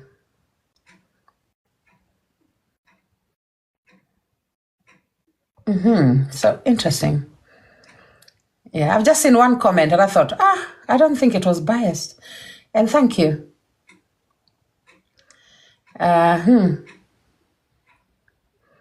So it seems it wasn't biased. It wasn't biased after all. Thank you. I think that the nay have it. Yeah, the nay have it at almost 400. Let's see. It's going to get to 400. Yeah, 372 to 140. So I'm so sorry. The poll has it that it Madam Prosecutor, can I say something before? Yes, you can take the mic now. You can take the mic. Thank you. Okay, I will say this. For me, this was not a waste of 5 hours. It wasn't. Whether watakuwa vichwa ngumu or watakuwa, we have seen a side of Wajahkoya that we have not seen all along. Amesema Kenya amesema. We have seen his heart. Na kila kitu. Whether atakuwa kichwa ngumu, whether anataka kuongea ameongea, tumeona the other side of him. It was not a waste of 5 hours. Tumeona the both of them wana react and whatever they feel about each other and how they feel about each other. It means both of them wanajali. They care. Wataki kutukanana pa TikTok. They are both hurt. Yeah, that's so. Mimi Wajahkoya, for me, I respect any decision. You know your sister better than I do. I respect any decision that you'll make from now onwards. It is you. Mimi, I respect you a lot, and your sister, I respect her. Whatever you want to do with each other now, from now, because we have tried, and it was not a waste. Tumejaribu. So all the best. True. Yeah. Thank you. Mapenzi tele, tuzidi na amani na nini. So do you have time for all the councils? Yes, I think so. Your Honor, what do you think? Do we submit ourselves before the judge? The judge says yes. The judge says, yeah. Time for you to talk. Thank you. Thank you, my lord. I want to truly recommend Wajahkoya. He's agreed to come to the court and listen to strangers. How many of us can come here and listen to pseudos? This guy is full of wisdom. This guy is humble. This guy is friendly. Yani yule mse tu yani tu. So I recommend that. My lord, allow me to speak to Nyako. Nyako is not here, but I know he's listening to this court. And this is a court of documentation. So I would say this, my lord, Nyako is not just a star. Nyako is a movement. You know, my lord, what Nyako have created to TikTok, I myself, I can only equate that to Obama moment. Something that people listening to me right now, this generation might never seen it. You know, Nyako created Google. Okay. I'm so sorry. My lord, allow me to speak. And now I'm gonna interrupt because I just happened to be observing Nyako on her live, and she is putting the middle finger at your very nice words, Mr. Mtandao. How do you feel about that? What message do you have for Nyako? How do you feel about that? I'm talking to the court. So she decided to listen or not. I'm talking to the court. So and we are here because of Nyako. That's why we are here, isn't it? So, my lord, please allow me to finish my submission. No, it is Wajahkoya. Wajahkoya is the one who came to court. I was just wondering, what message do you have for Nyako? When you are giving her those nice words, you are praising her, you are saying nice words. Madam Prosecutor, I think we are going downhill. But listen, Senior Counsel, 1 minute. I think we are both going in a different. Correct. Madam Prosecutor, stop the shenanigans. This is a court. Correct. Let's move on as a court. Correct. Stop the shenanigans, Madam Prosecutor. Stay in this live. Stay in court. Thank you, Senior Counsel Muti. And Prosecutor, I'm speaking to the court. My message is to the court. So what I'll continue with my submission. Thank you. So, my lord, as I have said, what Nyako have created, it's something that we might never see before. Okay, on social media. So I hope that she will realize her power and what she's done. That she will come down and share the same platform with her brother, to show us that we can always forgive sometimes. Okay? Now, this is a monumental and exceptional case. And that is why all of us, that is why we have turned this court. That is why we have turned this court into a town hall, where we are not just listening to the ruling, but also we are listening to the public as well. So, my lord, I'm going to finish my submission by saying, as you make your ruling, let us consider what Wajahkoya have said and also the personality of the sister as well. Thank you, my lord. Thank you so much. Thank you so much, Senior Counsel Mtandao. Allow me to say something, because it's actually very unfair. And I believe the representative for Mr. Wajahkoya, who is Sandy, would agree with me. And that's why I really wanted to bring to your attention that while you are giving all those niceties, and Prince Mwiti, I beg that you don't interrupt me, because I know what I'm talking about. When you are presenting all those niceties, those beautiful, sweet words, the person you are praising literally had both her middle fingers up at you. I think it's simply because, Mtandao, just mute, simply because you actually forgot that the person who came to court today was actually Wajahkoya. It was not Nyako. So our focus right now should be on Wajahkoya. So that praise should not have happened. You really didn't have to come to court. Let me just finish, Mtandao. Allow me to finish. There's a reason I'm saying that. There's really no point of you coming here and giving her all those praises when we are actually in court. We are in a court of law. Okay, so so that is why I decided, let me see her reaction. And I checked my other phone, it's over there. And I was quite surprised when I found her with both her middle fingers up. It was quite shocking. But what I'm saying is this: we are here because of Wajahkoya. Let us focus, guys. We do not care whether someone is a movement, whether someone is what and what and what. We are here because of Wajahkoya. And we are focusing on that piece. Hopefully, moving forward, Wajahkoya will leave this court feeling like he was heard. Okay? Watu walikuja, wakachukua time yao, wakamsikiza without gaslighting. okay, or without, blowing up. Or allow me to finish. Prosecutor, No, let Lady Jacqueline speak. She has a point. Focus on your facts. Wait, you have to listen to what the prosecutor is saying. She has a right to say up and beyond. No, Prince, you have to listen You are to about to Lady Jacqueline. escalate things that are not in it. Escalating. He's the one gaslighting. No. Prince, you better shut up and listen to what the prosecutor is saying. Prosecutor, we are in court. Listen to what the prosecutor Focus on your is saying. functions. Prince, you have to listen. The problem is you. No. Prosecutor, out of order. Please, guys. This is a guys. Now we are starting to be petty. Now we are starting to be petty. Honorable Judge, I think you should direct on this, Honorable Judge, because it is about to go south. Yes, I know where it is about to go. My Lord, Listen. Now we have started being Committee, just give the prosecutor time to speak. We are starting to be emotional. Just give her time to speak. That is all I'm asking. My Lord. Like if you have problems with somebody of prosecutor, you know where you After that, now we are in court.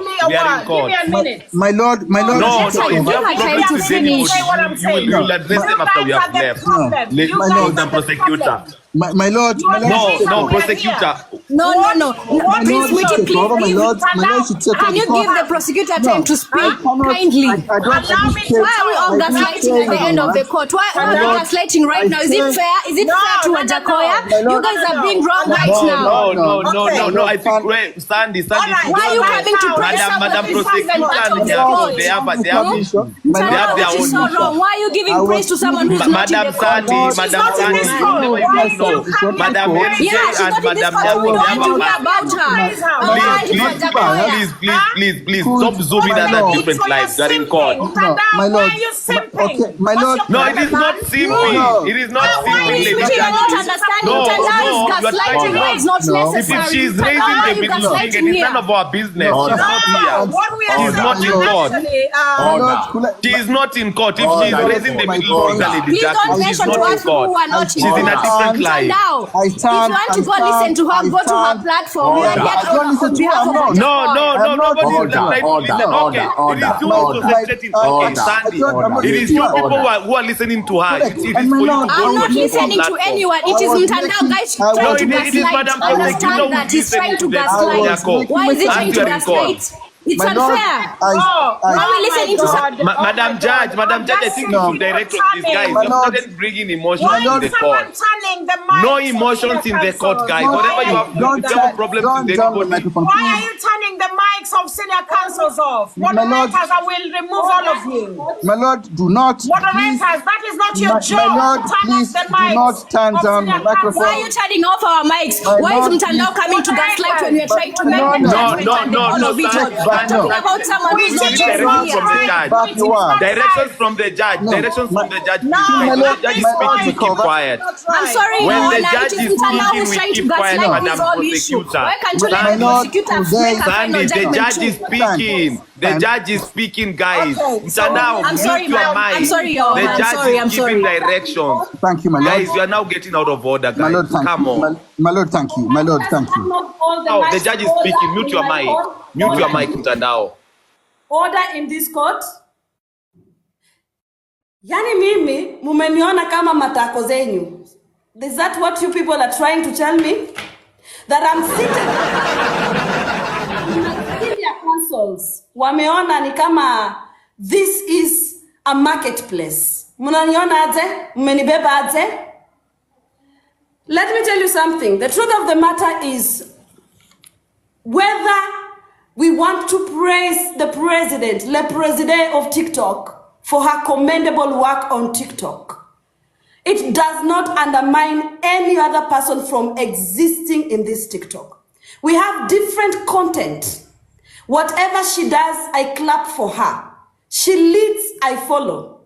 But whatever I do, I also clap for myself. I don't roll on the shadow of any TikToker. Can you kindly look at your screen right now? A whole president of TikTok is zooming my live. Do you know what that placed me? That placed me on that possible high seat. That on one day, When the president competition, if Senior Counsel Mtandao says he needs to praise Madam Nyako, do so. My lord.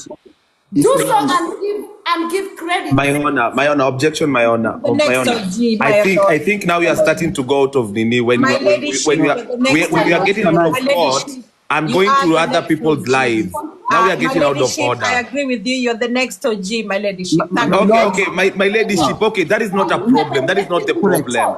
My lord, no, we are not here to fight who will be the next OG or we are getting out of order right now. Honestly, yeah, we are getting out of order. It's not a my lady. Can I speak? Can I speak, please? No, my lord. Mtandao kiasi, mtandao. The judge's word is final. Mtandao, can I speak a minute? Order, guys. Listen, my judge. Thank you. The problem I have. Mute all the microphone. All of you will listen. This is our platform, senior counsels, to shine. This is our moment to shine. And whatever we are doing here, if any person feels intimidated, that is on them. But the thing is, we showed up in court and we did what we do best. So can we call ourselves in order? We don't care who is above us. In my court, there is nobody above the law. Ata President wenyu anafikishwa kizibani. Nobody is above the law. We continue cohesion, and we cannot go there if we keep on arguing who is bigger, who is less. This is the problem that has led us here.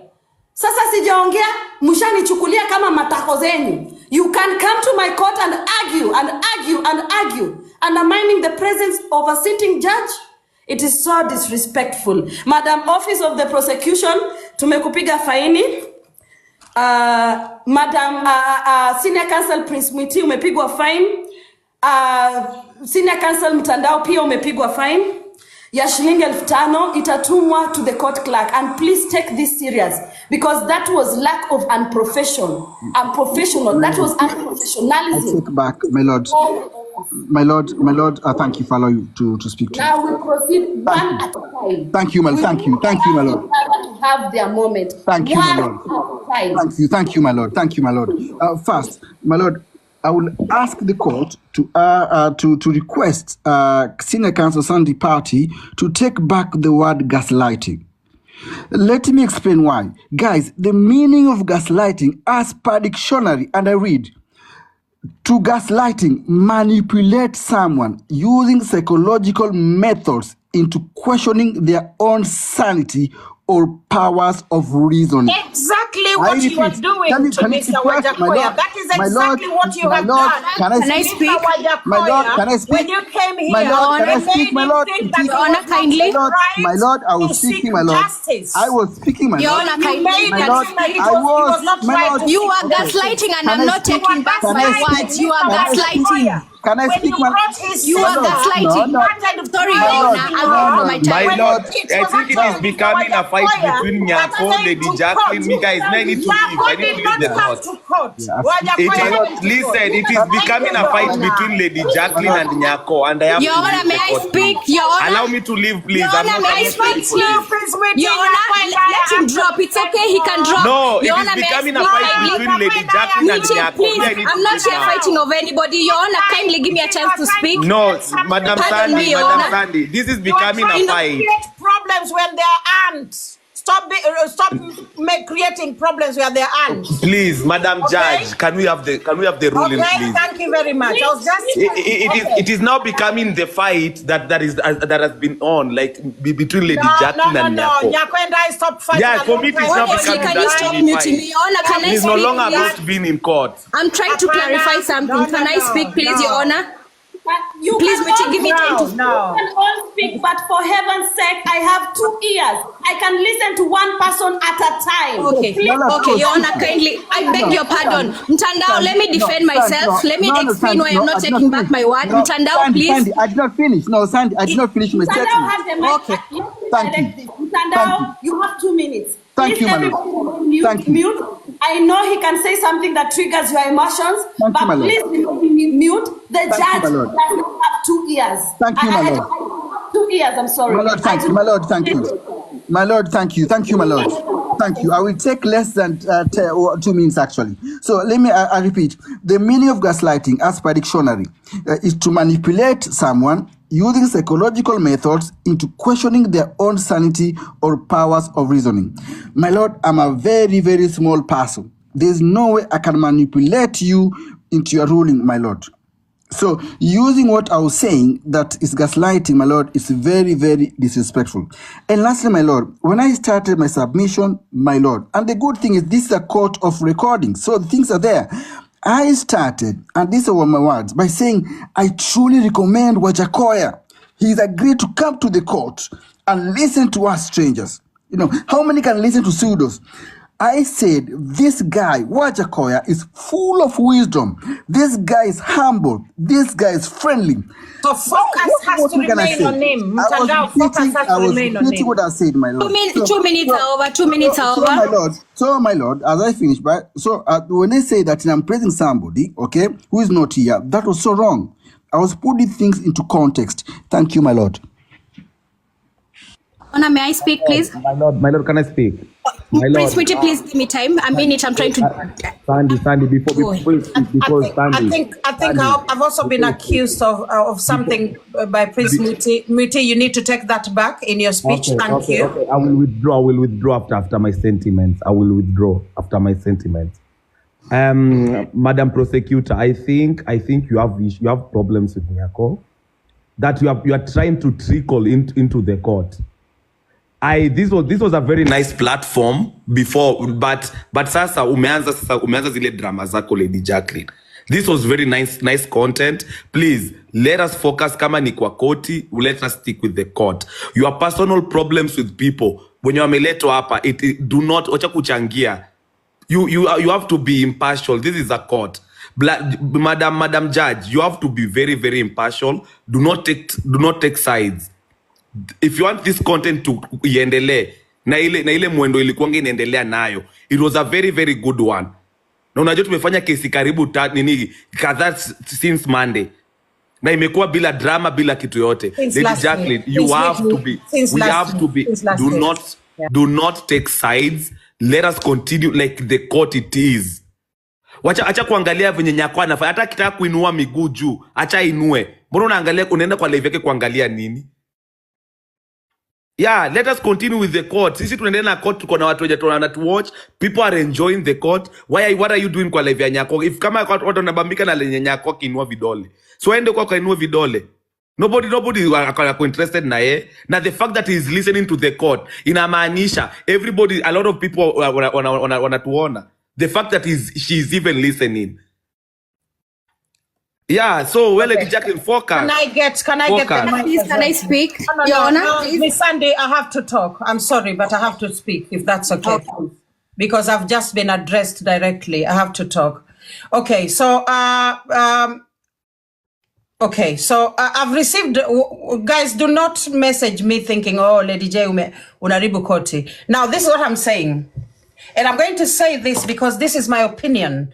Or not as the prosecutor, but as Lady J. Okay, right now I am Lady J. Doesn't matter what my role is on this platform at the moment. This is basically the content. And Prince Mwiti, there's nothing I've done today that is going to affect the content. Let me say this very clearly. We allowed Wajahkoya to come before the court today.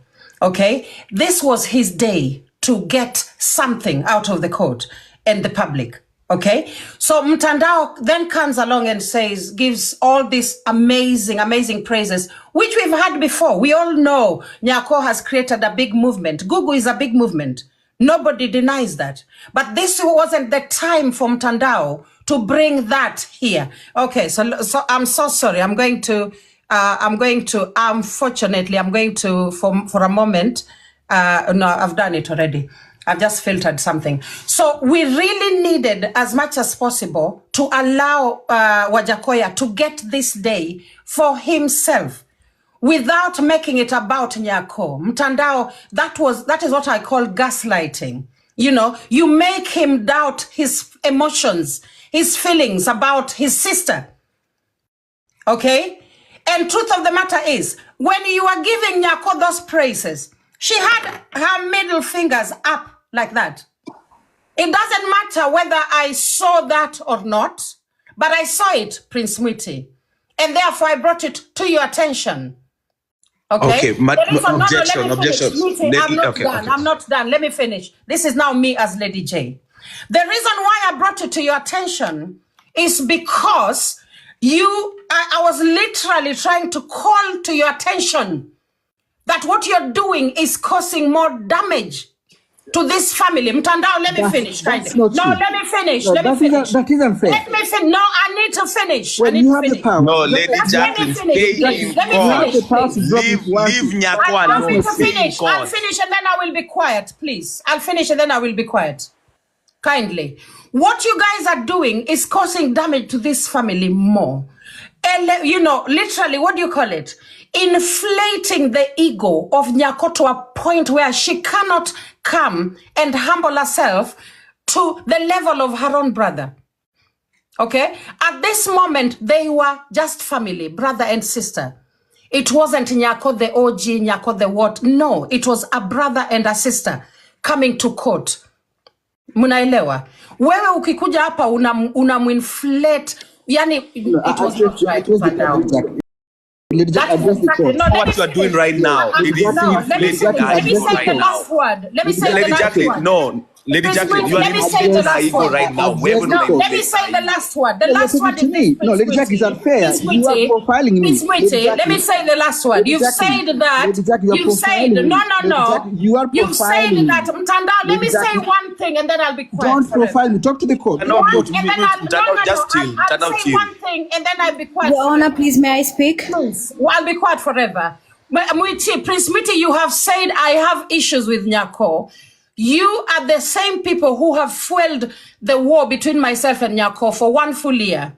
We made peace. We are actually now pretty much friends. But still, because you've got an agenda, Prince Mwiti, you can come to the court and tell TikTokers that, oh, Lady J seems to be bringing her problems with Nyako to court.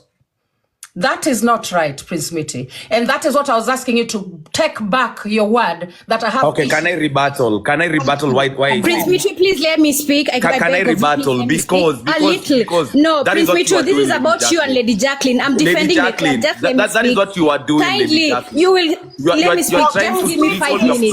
Even 2 minutes is okay. And that is excuse me, Sandy, mute. I know, fine. Prince Mwiti, give me time. Let me just defend something here, because something is wrong here. Just give me time a little bit, I beg you. Listen, we are here about Wajahkoya, and then Mtandao comes and credited someone else that is not even on the platform. That is what Lady Jacqueline is trying to. No, just a minute, please. Let me explain myself. I'm trying to.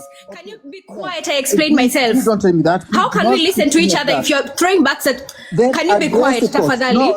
I'm trying to tell you what you did was wrong. I'm trying to explain to you what you did was wrong. Nothing wrong. Whatever you did was wrong, and I'm not taking back my word, and I'm not getting emotional because I'm here to defend my client. Nobody was there, but I stood by him. By you coming to defend another person who's not on the platform, which is very wrong. It is very wrong for you even to mention that. Why are you crediting her in front of the brother? What are you trying to do? We are here to make peace, and you're trying to gaslight. That is very wrong. Mtandao, I'm not taking back my words, because whatever you did was wrong. You are doing wrong. Everybody just know that you're doing wrong. Everybody is wrong there. Guys, everybody here is wrong. Let us come to a consensus. Everybody is wrong.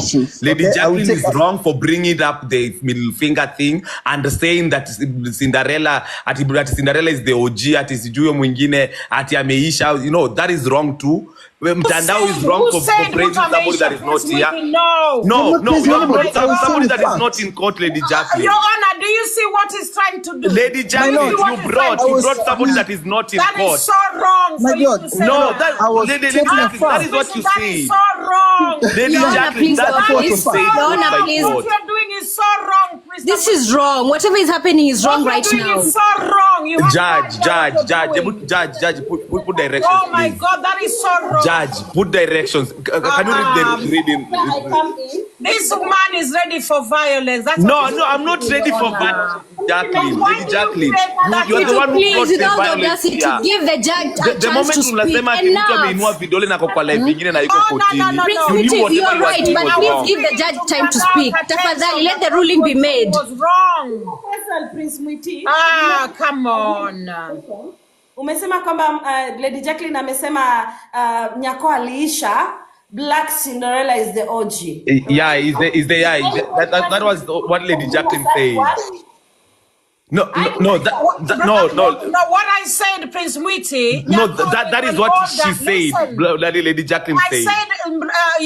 Your Honor, you are the next OG. What I said. But that is wrong. No.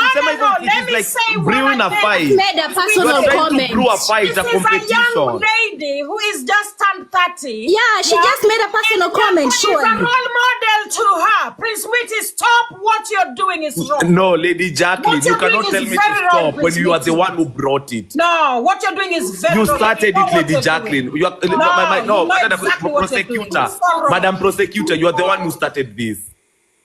Can we all be silent? Nyako is not in this live. You brought her here. She's not here. Can we all? Yeah, okay. Can we move on? Let's move on. Can we all be silent? Whatever has just happened, this is the problem of TikTok. It is one against the other, and this is how feuds, conflicts begin. Now, I said with myself and with my own mouth that I do not mind President Nyako showing middle finger wherever she is. Because at the end of the day, that is the reaction I want. I want her to react. There is something this court is doing in her. It can either be positive, it can either be negative, but the fact remains there is a reaction. And whatever it is, God will direct it. But me as Judge Black Cinderella, under my profession, I am not in competition with anybody. I said, nobody is above the law, and that is the law.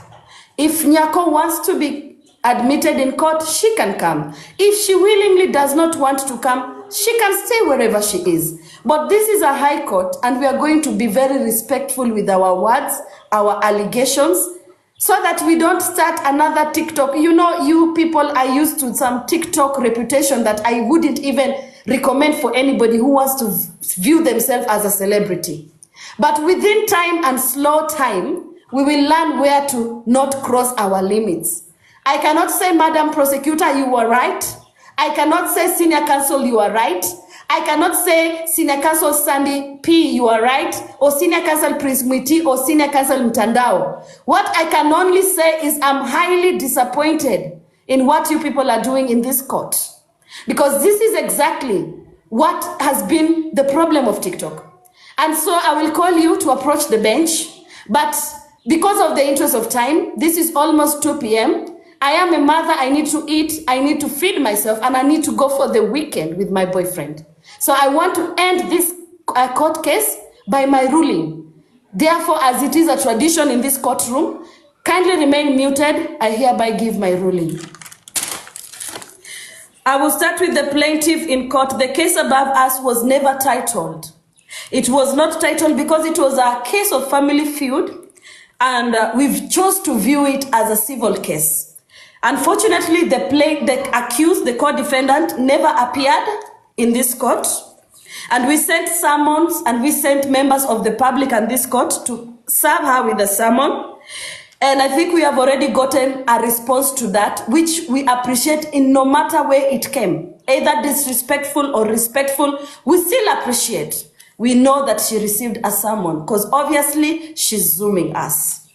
I rule that before I give my ruling, I would like to state, number one, according to my notes, that the plaintiff, Mr. Wajahkoya, you knew there was a conflict between two people on this TikTok.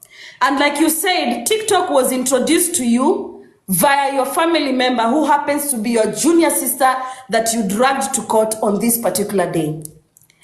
Your intentions might have been pure and genuine, but Nyako seems to be of an idea that you seeked a table to dine and wine with her enemies, rather than sticking to blood is thicker than water. I proceed to point number 2. Mr. Wajahkoya, you are a person who loves to promote conflict resolution, but home is on fire. In fact, your home is now burned down to ashes. The public are consuming content from your home's dirty linens. And this, however, has led to the internet absorbing materials from either both you and your junior sister, but whatever the case, the internet has it in record. Number 3, the plaintiff, Mr. Wajahkoya, you seems to be noticing everything wrong in Nyako, but everything you have done wrong does not appear in your own mindset. And this is not Nyako's problem. This is a self problem. Wajahkoya is a big brother, and every big sibling has these shortcomings because there is an expectation to live out when it comes to family and relatives. Number 4, I see people are of the idea that Pesh should be avoided because she's choosing Nyako's elder brother, who is in court today, to fight Nyako. But the reality is we have been a Pesh to this sibling's life. And we have all contributed to this. And I want to ask a question right now to the members of this court and the comment section. Are you a Pesh in all this? What is your contribution towards all this family feud that has led us to this ugly situation? My point number 5, and I'm going to pause. Kindly exit the courtroom. Silence. Adanma, silence. Please take the children away. Number 5, the truth of the matter is both parties are on the wrong. And there is no point in life where I, a sitting judge, professionally trained, will sit in a high court as big as this TikTok high court and choose my favorite between siblings who have shared a womb. It is wrong. It is not about winning, and it is not about who lost this case and who won this case. Neither is it about being biased or not. Like I started in this trial, it takes wisdom rather than strength to preside on this matter. I cannot come here and choose strength. Rather, I'm choosing wisdom as the way forward in this case. It is a statement of fact that this court trial was directed by God. Even to where we have reached, this has been God. And it is a statement of fact that under the law of Kenya, we recognize religion and we recognize God as the end product of our judgment. It is also a statement of fact that life after today's court section might not go back to how it was before all this happened. But neither Nyako nor Wajahkoya was born on social media. And neither of the two will be buried on social media. When we die, we all come home. No man is an island. Whether as a TikToker or as a friend of Nyako and her fan base, or as a friend of Wajahkoya and his fan base, kitu ikitokea saa hizi, both Wajahkoya and Nyako tutakimbia kwenyu kuitana. Either we will run to your compound and shout, kujeni muone Nyako anakufa huko. Kujeni muone Wajahkoya amekufa huko, endeni mbebe. But the fact is, we all as TikTokers know there is somewhere you came from as a family. Number 6, which I want to summarize my ruling and give out my ruling. I see that the problem here has been the fact that there is no TikTok space created for Wajahkoya.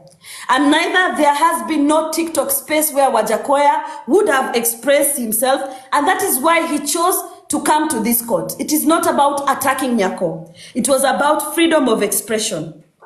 As much as TikTok is an app, both your fans, Nyako and Wajahkoya, are not your family members. They do not deserve to understand your imperfections as a family. We do not know information about your family. For example, what killed your parents, who is not your bloodline, what paternity lies in your parents, because all TikTokers, we are not even perfect. We are not close to perfect. I feel that on both parties, Everything we know about your family is against our will. We did not choose as TikTokers to understand the things that we understand about your family. This questions your family integrity. There is a lot of enmity inheritance on TikTok as well. And I don't know if we are ever going to abolish it completely. But for now, in this court, we are in the front line of advocating for forgiveness and peace. My ruling herefore goes as follows. In the case brought forward by plaintiff Mr. Wajahkoya against a first defendant or the only defendant who has not appeared in court, I rule with the power vested in me under the High Court laws of TikTok that both should be admitted in Mathare and specialists should ascertain their mental state and mental health, because we cannot proceed in this hearing if we do not know where you stand mentally. There seems to be emotional damages that this court cannot solve. It is above our understanding even as human beings. It only takes God and yourselves. Wote watapelekwa Mathare miezi 6 na wata attend therapy to sort out their issues, because this cannot be done in a court of law, neither can it be done on TikTok. And as we wait for the outcome of their mental report to be presented before this court, I hereby adjourn this case for a later ruling until the other first defendant has been summoned and the second defendant, who is Madam Pesh, has also been summoned to this court. We will give you another date for the hearing. In the interests as well of the plaintiff, this court, under the power vested in me, I hereby rule that the plaintiff we have in this case, Mr. Wajahkoya, will be given a special day on this platform called TikTok. And this day will be termed as Wajahkoya Day. I have seen the mockery, the insult, the character assassination, the profiling, the judgment, the unspeakable words that members of the comment section have rendered to this young man in our courtroom. And why I refer to him as young man, it's because it does not matter how your appearance appear. Age is what you feel inside. You could be 80, but you're still young at heart and young at mind. It is so wrong as Kenyans to profile this man, to disrespect him, just because this platform has been awarded some powers to his sister. We are therefore creating a day for you, Mr. Wajahkoya, and we are embracing you just as senior counsel has embraced you as his own brother. That will be senior counsel Prince Miti. And on this Wajahkoya Day, we shall engage members of the public to gift this man willingly. There is a space on TikTok for everybody to feel as if they belong. Akonanja, Hananja, the thing is his ear. And we must accord him a space within our hearts and in this TikTok, because TikTok is for everyone. That will be all. And this court has presented a gift reward to you, Mr. Wajahkoya, which we are going to advise the town clerk and how we are going to reach you. And that gift is coming from the judge, the prosecutor, the senior counsels.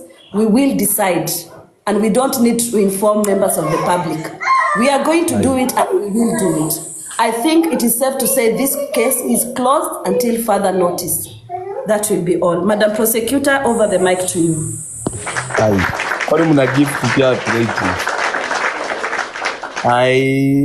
Things are not right. The corruption in this court. The corruption in this court, Your Honor. No. So he's been paid. The plaintiff is being paid. Prince Miti, can you give your opinion on that, please? Okay, me, I have no problem. Okay, I knew it. I knew you had no problem. I knew it. So anyway, so let me say this real quick. And by the way, guys, you can always subscribe to my platform, and remember that it's never that serious. Don't be too offended. Kukiwa na disagreement once in a while. That is the nature of the court. And if any of you was a bit aliguzwa vibaya because of my words, I hereby apologize profusely. However, know that when we are in court, tensions run high. Senior counsels na prosecutors saa zingine tunakanyagana, and that is the nature of the coast, guys. Mtusamee tafadhali.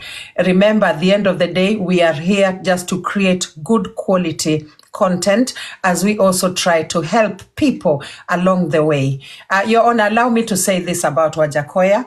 I think this is an incredible man. I'm really glad that he is here. This guy here really wants, he really tries, he's really trying to move on. But I think, he needed a bit of help to be able to move on from where he is. I'm glad that we've been able to help him somehow, and we are still going to continue to help him. If any member of the public wants to help this gentleman in any way, tafadhali, contact the court. Guys, contact the court. Hata ye ni binadamu, hata kama akona njaa, wacheni niseme. I'll pay my fine. Hata ye akona njaa, lakini hata sisi, jameni,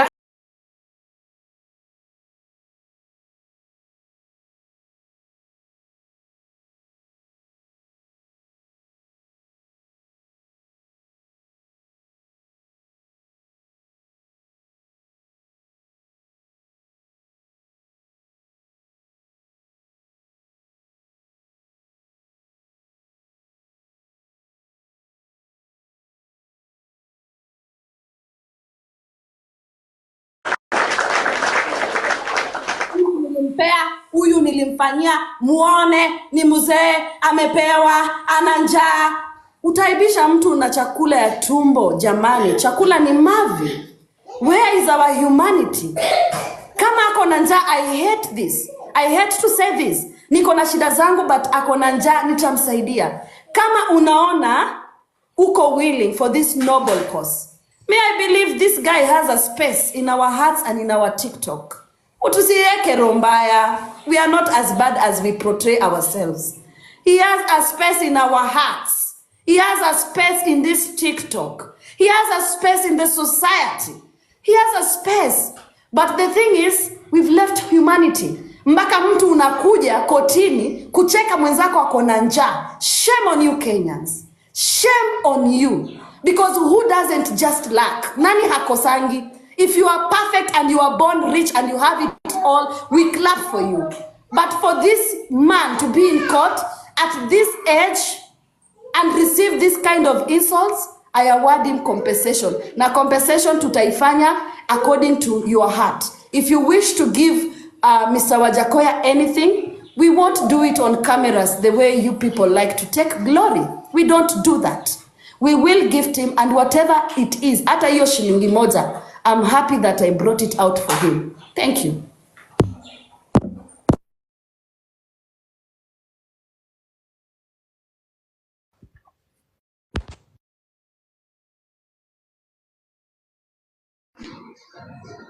Your Honor, thank you so much for your ruling. You're blessed. Asante sana. I'm at a happy. Sorry, my mic was not on. I didn't know my mic was not on. Guys, I'm really feeling... you guys are so horrible to this gentleman that I don't know why.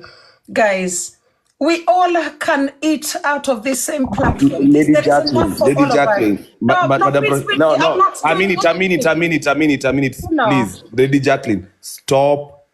Achana na comment section. No, but look at... let me teach you something. This is just sad, you know? Let me teach you. I'm trying to teach you something. Okay, this is sad.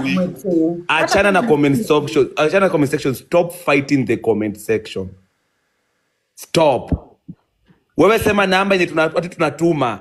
If anybody aseme namba yenye tunatuma, kama mtu akona dhao 500 yake iende, but stop for acha kufight na comment section.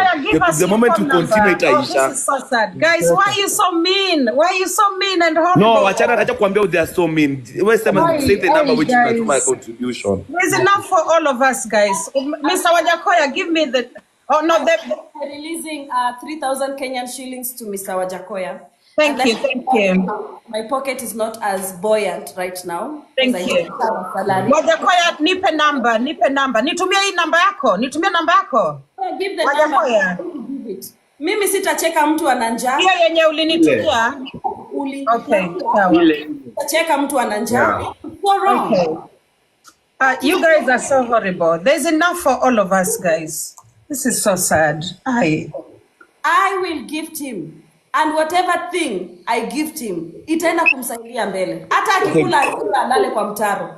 Judge, mimi nitamuongezea dhao. Ndaongezea Wajahkoya dhao anipe asome namba.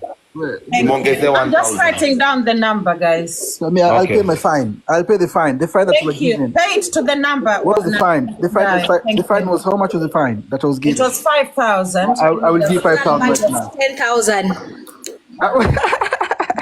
No, I'll give 5,000 right now. I'll send 5,000. Yeah, hata mimi fine yangu acha mimi nitumie Wajahkoya. Yeah, just type the number without me. Fine was 5,000. Okay. I hope this number will work. As we contribute, I would love you to engage in TikTok in a very respectful way. You do not need the shadow of your sister. She sweat for that name on this TikTok. Ali sweats.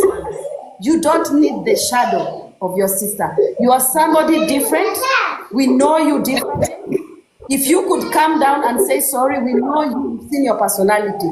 From this henceforth, if it is with Pesh, if it is on this platform, come, you're welcome. But don't come with the name of your sister. I will not entertain that. Yeah, true. Yeah, okay. I don't know if it will be accepted. It says under review. I don't know if it will be accepted. Normally when it says under review, it doesn't get accepted. Okay, let me try again. So the number, if someone can write it in the comment section. Wajahkoya, can you confirm if this is the number? It is 07 07. I don't want the live to be blocked. 07 27 39 7015. Ni hiyo? O sio hiyo? Hapana. Tunataka hiyo ni ile asubuhi. Oh no. Wacha yeye aseme Lady Jack. Let him say. Sema Wajahkoya. Let him say the number. Okay. 0705. Aya, ebu sema 07 05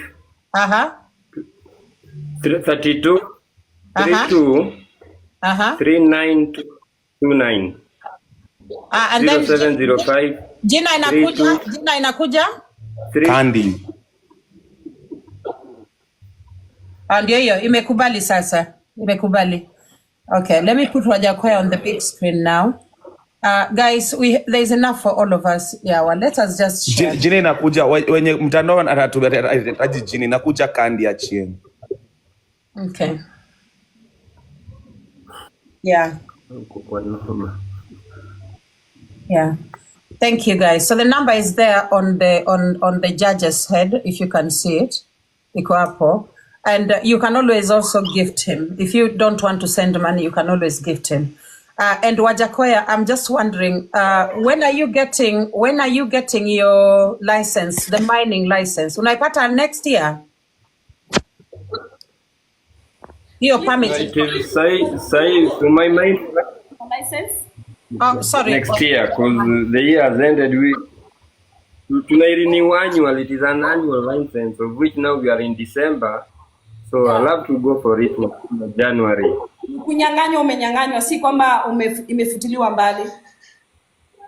Ni ku-expire ili expire, and then kidogo I was held up with some other story. Alafu job pia ikakuwa saa hizo kazi sasa zikukua kwa makampuni.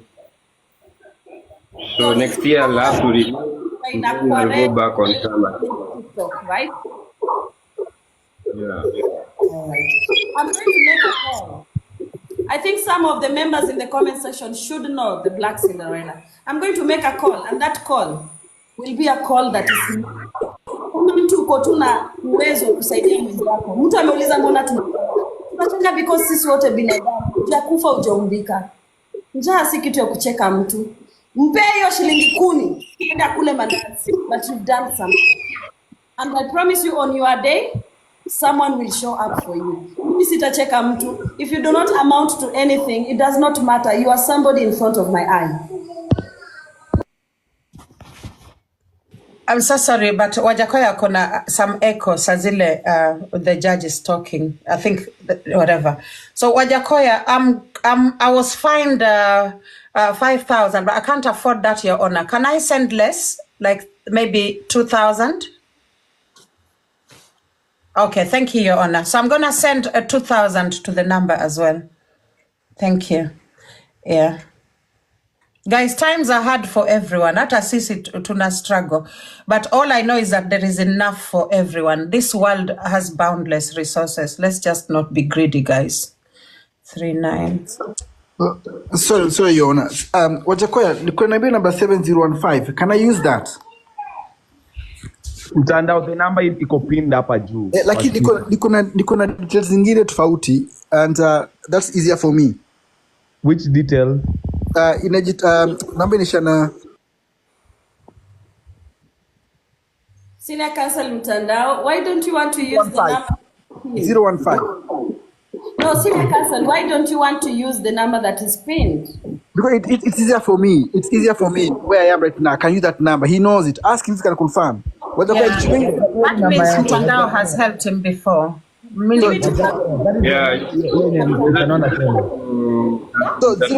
So 015. Nitumie hiyo 015. Okay. Yeah. Okay, I will put my 5,000 right now. By your number. Oh, thank you so much. Thank you. And I believe, Wajahkoya, you've received my 2,000 from Lady Jacqueline. 2,000. Thank you. Thank you. Wajahkoya, I personally wish you all the best. I wish you all the best. Usikufe sana moyo. As they had Wajahkoya, you can see my M-Pesa, because I'm not in Kenya, my M-Pesa is phone is off, but I'm charging it to send you your 3,000. And enjoy ni Christmas. In the spirit of Christmas, enjoy. Forgive your sister, forgive yourself, and just have a good time. Thank you. Thank you.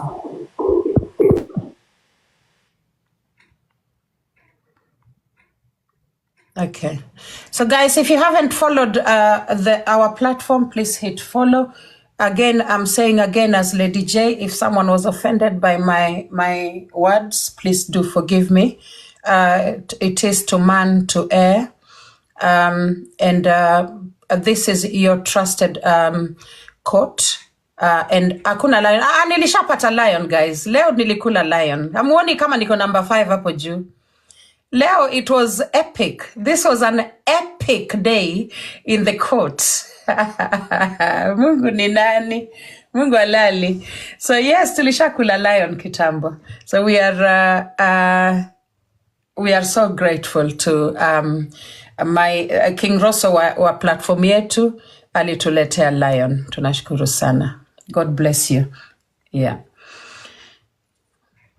Okay. So I don't know. Wajahkoya, umepata chochote? Unaweza angalia kama ulipata chochote. And then guys, we have now that Senior Counsel Prince Mwiti is still here. You guys remember I'll be totally quiet. I really did talk too much today. I'm not going to go back to that. I'll go back to my job as the prosecutor. Allow me to remind Prince Mwiti that on Monday, if you don't mind, Senior Counsel Prince Mwiti, I think you've got your day in court. Yeah, I remember, Madam Lady Jacqueline. Thank you so much. Wow. And then, guys, we are still going to be bringing Goliath to court because Senior Counsel Boscan and also Senior Counsel Gidaiga, they both want to have a word with the two. That is Kawera and Goliath. So we'll find out when we can slot that in. Thank you. And anyone who has a case, mnajua namba yangu 0701900990. Utaipata hapo kwa WhatsApp. Unaweza niambia, nimeona watu wameniandikia messages wako na cases.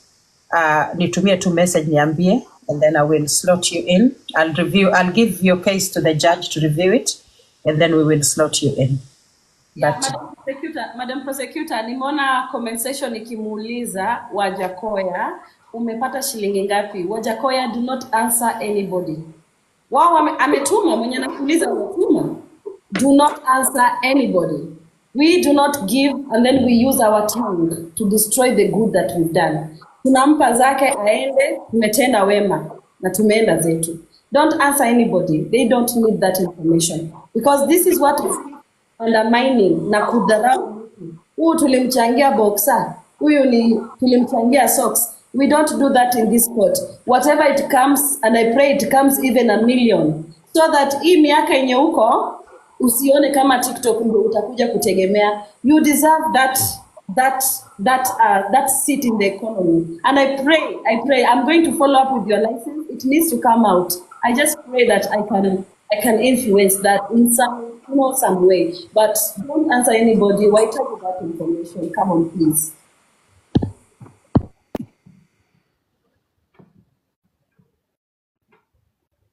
So, Your Honor, I think somebody has sent me money. I'm going to check my M-Pesa to see how much it is.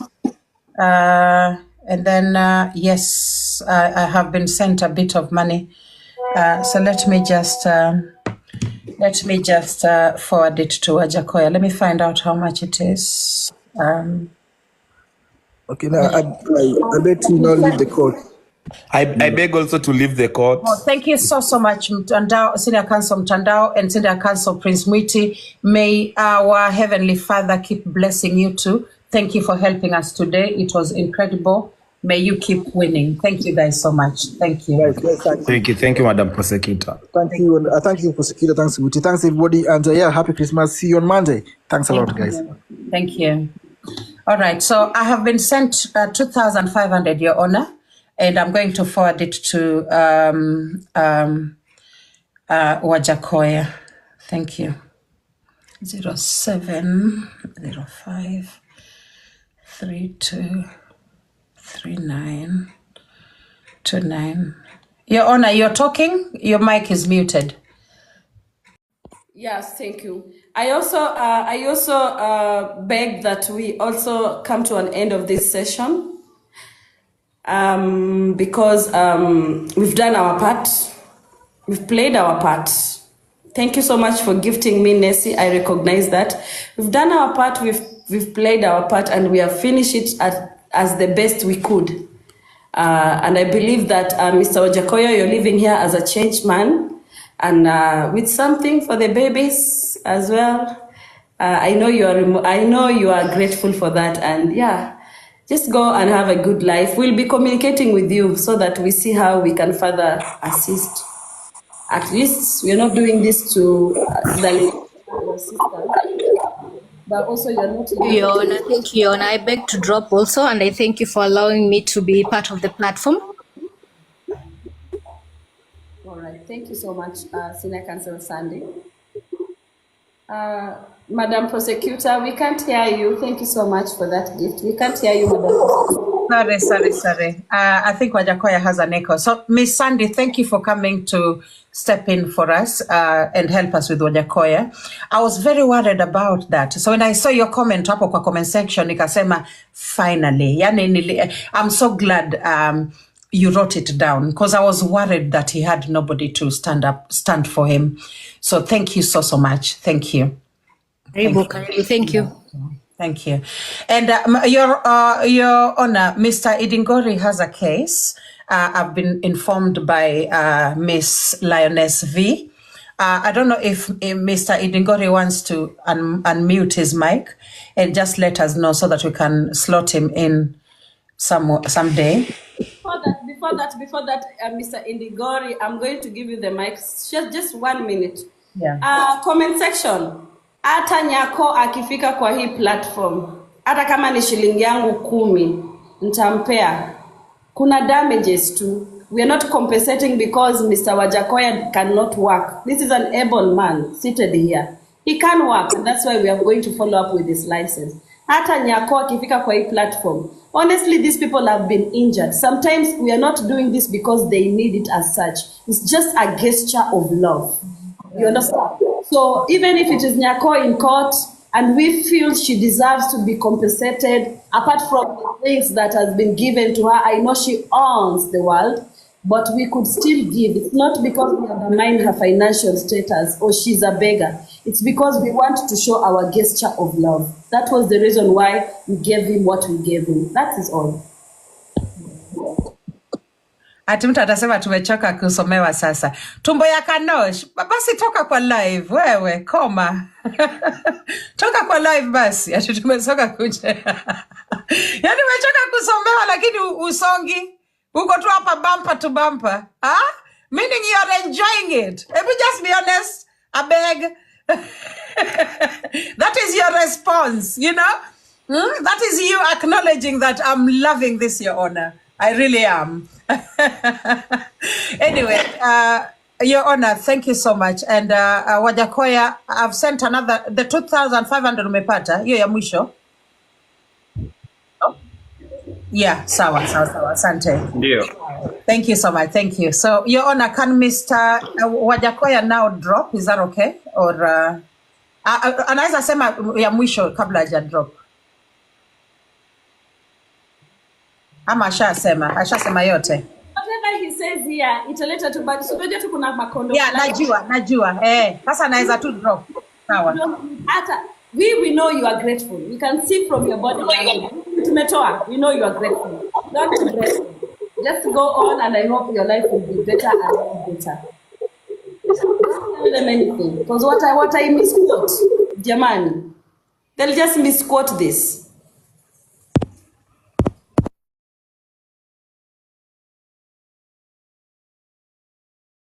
Mr. Idingori, the mic is yours.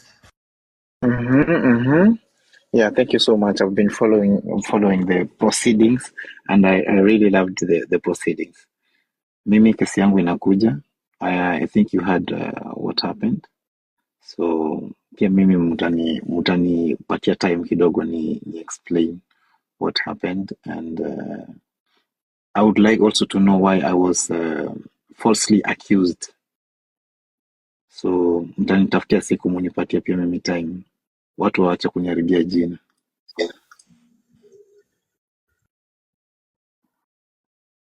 Yeah. Yes, Mr. Idingori, we will do that. Thank you so much for that. I don't know, we'll agree with I've seen Conquer. Your Honor, take the mic. Thank you. Do you have an insight of his case? Had he submitted? Okay, so something happened recently, Your Honor, where a lady by the name of Diana Ross came on this platform and made the allegation that Mr. Idingori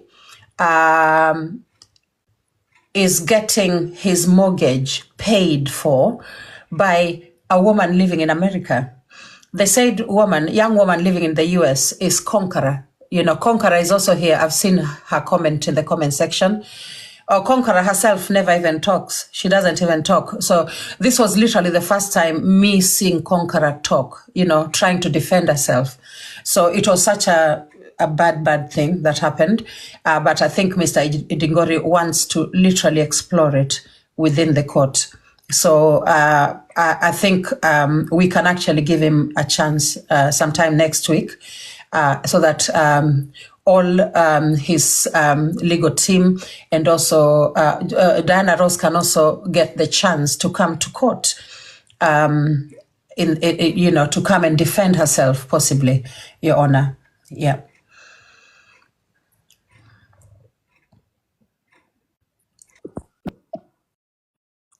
Okay, so Mr. Idingori, we are going to give you a chance.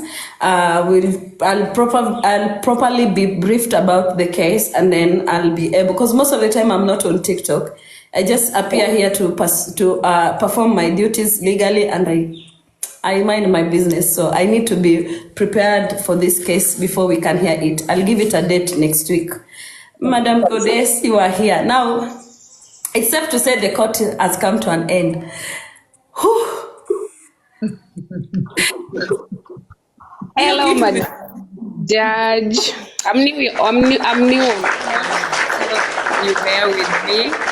I am sorry. So I came here to file a case against Becky Akinyi. There was a time back she came online and she was requesting for a loan that she was making a resident wherever in Dubai so that he can work and change a life at the village. So many people trolled her and all that. So I came in as goddess and said, you guys turn your back on Becky when she needed you the most. And then I asked Becky, do you want a muchango or you want a loan? And then she said she doesn't want muchango, she wants a loan. And this loan, she just wants 150,000. Because she already had the 150,000 to make this resident card. So me and a Lego babe, we were on a platform and then we started contributing and she was really against it even after and then later we found somebody who was willing to give the money, and some people went to the lady and told her the money was not gonna be like she's not gonna pay the money, and the lady changed the mind and didn't send the money. So I got mad because when we dropped the platform, we contributed 10,000, I think 15,000. And then in the morning, I was expecting her to come and tell us like she got the money, and she told me the lady didn't send any money, and she hopes to find somebody who can really loan her the money. So I got mad and opened my live and I start preaching. I said, you guys, if I start share the live. So I got mad and say we are living in a society where somebody is in pain and she came here and crying for help, and instead of helping we are laughing. What if she dies in Dubai? It's when we will contribute millions to bring a dead body back home, and we don't support our own when she's alive and needs help. And as I was talking and talking, a good Samaritan joined my live by the name God Bless. And God Bless came and told me, Vanessa, Moon, I'm willing to loan Becky the money. It was €1,000. I'm willing to loan Becky the 1,000 euro, but with one condition. Is she gonna pay it back? And I'm gonna do it public.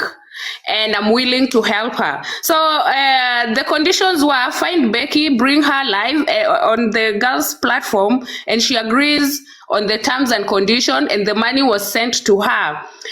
She agreed to pay the money once, but the lady told her, instead of paying on 6th, as you say, I will give you until 13th, because you never know, you might say you will pay the money on 6th and something happens, so I will give you until 13th, so please keep your word. And that is how the money was given to Becky Akinyi through M-Pesa. I have the messages and everything. So when the date arrived, as a witness, I was a witness, and I connected the two. You know, so I told Becky, please, find people like God Bless, who is willing to help you out, especially after people are bullying you, trolling you, calling you all sorts of names. Kindly don't disappoint this young lady. Give back the money on time. Please, I beg you. And in case of anything, kindly communicate before. As a good friend, I was just giving an advice. And then God Bless was also a very kind person. So on 6th, Becky didn't send anything out of the 130,000 Kenyan shillings. And then I was assuming because the lady gave her until 13th, let me just stay silent and wait. Maybe she's gonna send it on 10th or whatever. So on 10th, she didn't send anything. So on 12th, I asked her, Becky, kindly please, have you sent the money to the lady? And she said she has spoken with the girl and she agreed she will pay the money twice, end of the September, because we gave her the money on August 16th. So she was supposed to pay the money on 6th September. She failed to pay, and we gave her until 13th September. She didn't pay. The lady decided to tell her, okay, pay me twice. 30th September, send me half of the money, which is 65,000. And then and end of October, send me the rest of the money, which is also 65,000. And Becky agreed to it. So the girl told me, okay, I've talked to Becky. She explained her side of story, how the situation is in Dubai right now. So I gave her opportunity to pay me my money back twice. So I'm waiting. I'm so sorry. Can Roy request? Nimesikia Roy ako comment section na account ingine. Can Roy request, please? Roy, request. Okay, Prosecutor is using another account by the name. I know, Min Jaden. I know. That's what I'm saying. Can he request? I've seen the account. I just needed to request. Thank you. Yeah, just request. Now, nimeona account and nimemwona already. I'm a request sasa. Thank you. Okay. Aya, endelea. Moon Goddess, if you can finalize tafadhali. Because hizo zote anazasema the day of the hearing in court. Unaelewa? Okay. So me, I just want Becky Akinyi to come here and explain to us the reason why she keep lying to us, like she's gonna send the money, asking for the M-Pesa number, and she never paid this money. And now from August until now December, the lady would love to know if she genuinely ignore paying that money or what is up with her, because she's putting me in a lot of trouble, and that is not something good. Thank you so much. Thank you, Goddess of the Moon. I think I'll give it to the judge to respond kindly. It's a valid submission. However, I'd love to go behind my desk and refresh on my legal terminologies of this case. From your explanation, I thought we were going to end up with, forgive me if I'm wrong, but I think this can be minuted as a case of obtained by pretense, ama itaenda criminality, ama civil, I don't know. But if I understood you are claiming your money because anakusubject kwa a lot of pressure because you are the Kofi Annan of this transaction, right? Yes. So our passports are there too. We are submitting passport. Now this is interesting, Alego. Yes, but I didn't give out my passport. I still have my passport. Huyu ni Becky ule mmoja wa Dubai. Becky Akinyi matako kubwa. Ule tu mwenye mimi najua, right? Yeah. This will be so interesting. This is so. We are in very hot seat with the Lego babe, and we really need justice because we were fighting for humanity. Are you saying God bless? Is it the God bless travel or who? Yes, the God bless travel. Yeah. These are people I have as mutual friends. Yes. Yeah, this will be very interesting. I will preside on it without Mimi. I don't favor. I'll preside on it without favoring, and of course we'll get this. Silio. Yes. Alego, thank you so much for coming. So Alego, you are the plaintiff in clause. Yes, I was the one who even said they contribute for her. Yes, I was there. We fought. The people wanted to give out our things. Ulipeana passports. Sikupeana. Tulituma picha. Tulituma mapicha za passport zetu. So kuna a contract on the loan. As an agreement. Agreement was we are the witness, and we brought the person to loan the money, and she's not paying, and we agreed. Like we fought for her as witnesses, like we believed in her, like she was gonna pay, in an extent whereby we even were willing to give out our information as a. It's not easy. It's not easy to share your passport. I mean, it's not easy. I would love to know, Becky is in which region right now? She's in Dubai, and we are in Kenya. Okay, no can we now allow Roy to speak, please, if that's okay? So, Your Honor, this is Roy Okello. Apparently, he's the one with this account. Guys, Roy Okello, for those who know Roy went missing a while back. Roy happens to be the brother to Diana Rose Okello. So I don't know, Your Honor, is it okay to yeah. So, let me give you a background. I think the judge wants a background. 1 minute. Can you repeat the statement I had? Okay, so we have here Roy Okello. Apparently, he's the one behind this account of Priska. And now Roy Okello is the big brother to Diana Ross Okello. Okay, Your Honor, I want to make a request to you as the judge of this court to please refrain from calling Diana Ross Kapunye while you're in court, if that's okay with you, because it's not rubbing. It's really not good for our image, and it is also rubbing some people the wrong way, Your Honor. I withdraw my statement and I will apologize for that. Mimi nimeingia TikTok nimepata inaitwa Kapunye. Initially don't understand what's the meaning of Kapunye. For me, I think Kapunye ni kitu ingine imenona. I think that is what I understand from the terminology. Your Honor, you're making it worse. Your Honor, you're making it. No, it is wrong of me to use it because number one, I don't even understand. I'm sorry. Ouch, Your Honor. Kidogo, Lady Jacqueline, I have been told to withdraw the statement that Becky akona matako. I withdraw my statement. Becky ana matako. Yawa. Comment section. No, Alego, you're in court. So here you just give Burayomo. Or, una withdraw and then you just leave it like that, dear. Thank you. Aya, so Your Honor, so we will be referring to her all the time as Diana Ross, so that she also has the confidence to actually hopefully one day appear in court, because there are so many people lining up cases against her, and it's quite bizarre. There's even another message that has come in right now. I think it's from the United States of America, and someone, hi Queen, I have a case against the K name, the the name that I'm referring to. Okay. Yeah, there you go. So that's another case from America, somebody totally different. There are so many cases against Diana Ross. So I don't know how you will handle them. There are so many, Your Honor. But I think people are kind of realizing that they can somehow get some resolution, at the end of the day. So, Your Honor, so I wanted to give you some background about Roy Okello.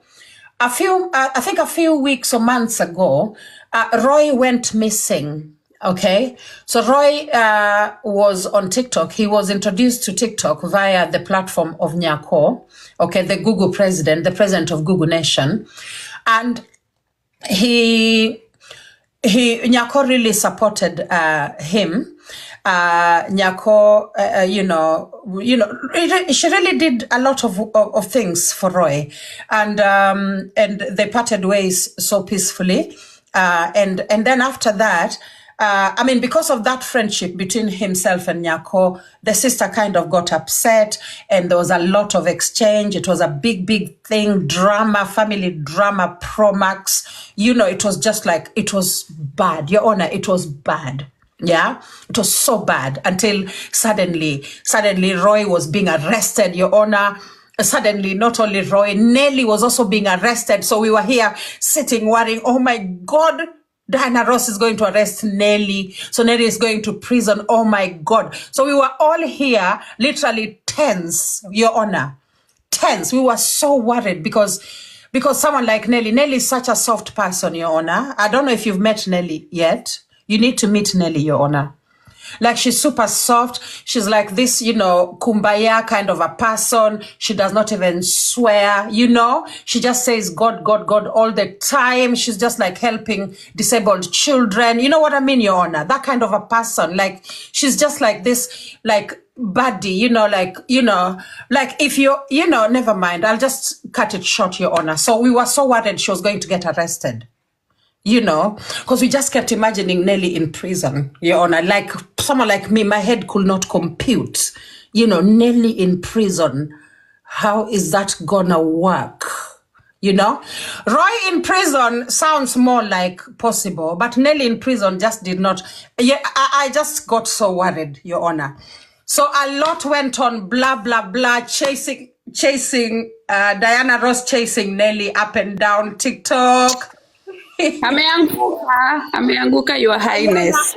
Diana chasing Roy around TikTok. Like 1 minute, Diana is this corner of TikTok. Ooh, Roy again. Ooh, Diana chasing me again. You know, it was drama, Your Honor. It is all in the blogs. I'm not making this up. It's all in the blogs. You can see it. And then suddenly, you know, 1 minute Diana is doing a press conference, a big press conference. Okay, so like today, Roy is going to be taken to blah, blah, blah, Rongai police station, blah, blah. It was like huge, yeah, huge drama. So then suddenly one day we wake up in the morning and Roy is missing, Your Honor. And then we start panicking, thinking, oh my God. Could it be that this same Diana has now kidnapped? Oh gosh, Your Honor, it's so sad when I think about it. Could it be that this same Diana has now kidnapped Roy? You know? So we start again with proper panic, new set of panic. You know, we are now up and down, worrying, oh my God, oh my God. Oh my God, will we ever find Roy? So, and then suddenly, Your Honor, they decide to blame me for the disappearance of Roy. Can you believe it, Your Honor? You know? Yeah. So they said Diana Ross, she just decides, oh, I'm going to put all this on Lady Jacqueline. This, I'm going to pile it all on her, you know? Because she is like, okay, so Lady Jacqueline is like my enemy. So it's only my enemy who can come after my brother. You get it, Your Honor? So that logic, you get the logic? So that is the logic that Diana Ross used. You know, that's the argument she used to kind of put everything on me. Apparently, I had kidnapped Roy and taken Roy to my farm in Dewa, Your Honor. That I don't even know how I would do that. I don't even, anyway, never mind. So that went blah, blah, blah, blah. And then suddenly, Your Honor, a few weeks later, Roy is back. And then it's celebration again. You know, we are again happy. Oh, Roy is back. Oh, thank God Roy is alive. Mind you, in between, there's a lot of stories I'm not telling you because of time. I won't tell you. But there was like, oh my God, body in Homa Bay, another body, CG having shoes like Roy, another body. Your Honor, it was so sad. It was like body after body. Apparently, Diana Ross had even seen in vision. You know, she sees vision, you know, Your Honor. Moon Goddess reads cards, but Diana Ross sees vision. She did see in a vision that Roy sadly had moved on to the next world. You know what I mean when I say that, you know? So, and then we were sitting there waiting. We are just sitting there waiting. Oh my God. So now we have to start imagining Roy like in that state. Your Honor, it was so difficult. Like there's a lot of stories in between, a lot of stories. Mara Polisi Rongai, you know, there is a warrant of arrest for Roy. Roy is missing and there's a warrant of arrest.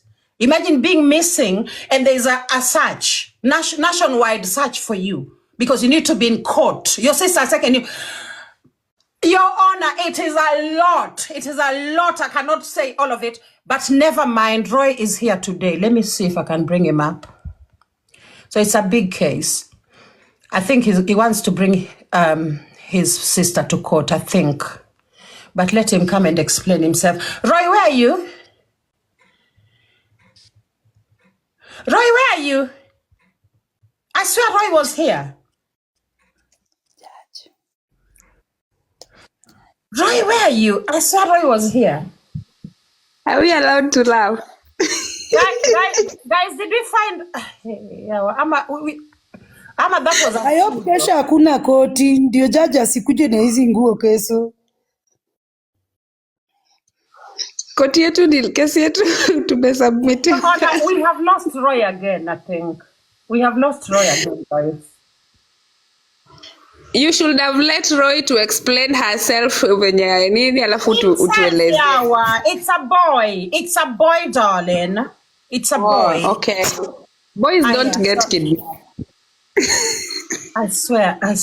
Oh my God. I'm just thinking, my head is already thinking. Ama, shapigiwa simu akaambiwa, don't. If you do, boom, boom, boom. You know what I mean? Boom. Anyway, my brain needs to stop overthinking. Okay. I think you are overthinking. Yeah. I think we'll find him. Roy, if you're here. Allah. I swear Madam, mkipenda munibaie Gilbis. Naona mnachangia watu hata hafai kuchangiwa.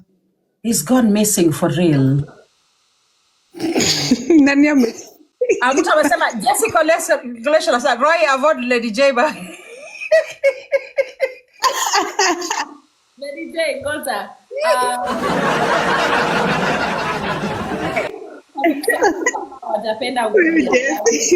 You guys have to mute. The judge has something with her, whatever. If you're not muted, tutamsikia. Aya, ongea judge. Conversation apendi akaka nywele kangu. Kwani? Your hair is gorgeous. Let them not lie to you. Ni wivu. Wivu ndio inawasumbua. Unakaa mrembo. Madam, objection, Madam Prosecutor. Please, objection for what? ambia alego beba behave. Penye anaelekea si pazuri. Nimefanya nini? I'm not even talking. Nimesema tu kesho ni siku ya Saturday, mruhusu judge asivae hizi nguo akuje na ile dress ya kwanza ya ile siku. Ndio nimesema where have I caused? No. Oh, kesho ni Saturday. Oh, sawa. Nimekuelewa. Kesho ni Saturday na Sunday. Alafu nikasema Madam Prosecutor vile na behave mimi nimependa. Sijapenda vile na behave na Madam Judge. Alafu nikasema kuwa mimi leo ni Friday, mtu anaweza ninunulia tu Gilbis ni sawa, juu mnachangia watu wengine pesa haifai, na mimi niko na haja na Gilbis peke yake tu. Ngojeni Alego, ngoja reduce, punguza tu kuomba kidogo please. Mtu amesema huyu shosho ataangusha koti. Shiku, shosho mgani?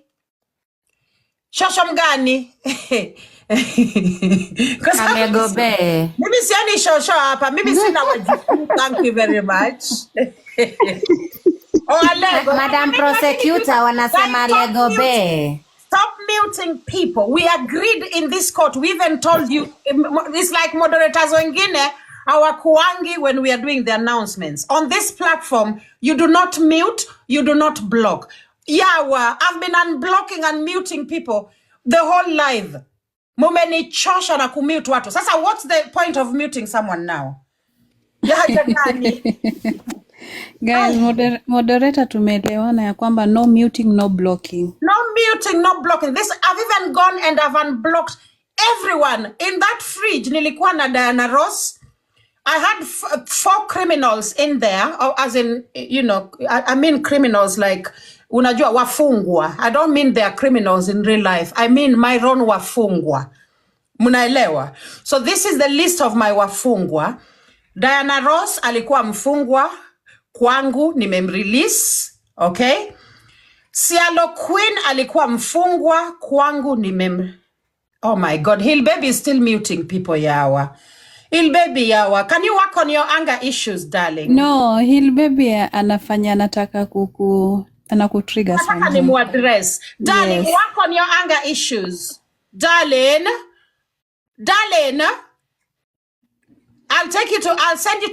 I'll send you to anger management classes. Thank you very much.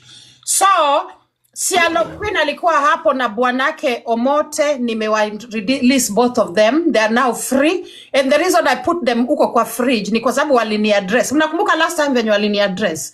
That's why they were there, but now they are free citizens. Thank you.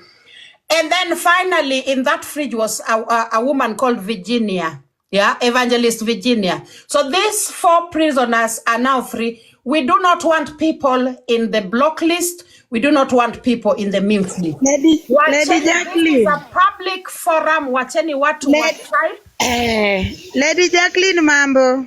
Poa sana. Mkiwa mnamute mtu ngoja kidogo Luo Baby. Mnamute mtu dakika 5 minutes muting.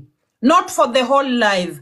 5 seconds ama 5 minutes. Don't mute people for the whole live. Thank you. Your Honor, take the mic. I'm done. You are Legobe. if you are comfortable. Alegobe mambo. Huyu amemute. Salimiana aje kwa koti? Ni koti madam. Jaja habari yako. Lady Jacqueline niko na kesi na yangu inalipuka next week. Fire bin fire.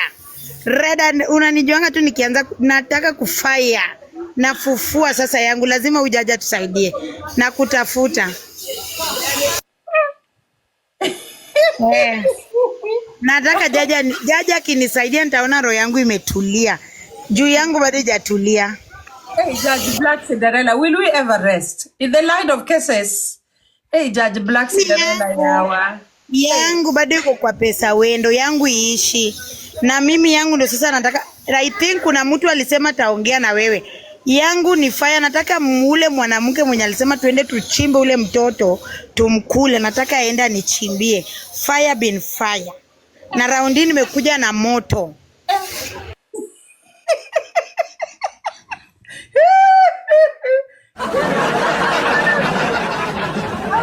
Guys, I'm looking for Roy lakini bado simuoni. Ni kama hiyo simu yake imeenda off. Hiyo simu walikuwa wanatumia. Cause size kama ingekuwa bundles angesha join. Naona ni kama kitu gani tulikuwa tunafufua tunachimba. I'm totally Nakwambia saa hii niko huku bado nikitoka Lady Jacqueline. Nakuja na fire na yangu nitaacha 1 week mfululizo. 1 month. Fire bin fire, lazima mtusaidie kwa hii kesi. Sawa. I think the judge will decide. I think kwani network imeenda ama ya judge ndio imefreeze. So judge ata decide guys. Judge ata decide. Nimedhani imefreeze. You looked so nice paused. Mimi Queens, unajua kesi yangu na Diana Ross lazima iletwe hapa. Next week unieke kwa program. Ni kama tutaacha tu 1 week ni so and so versus Diana Ross, so and so versus Diana. Tumalize na Diana Ross ndio we move on with the rest of the nini. Cause mko wengi. Yaani mlikosewa. Nyinyi nyote mlikosewa lakini. Yes, mimi si unajua mimi nimekosewa sana na mimi nataka akuje akamilisha hapa explainie koti. Nataka kila kitu ikuwe determined hapa next week. Alafu apewe kifungo. Oh, thank you, our gifters. Thank you.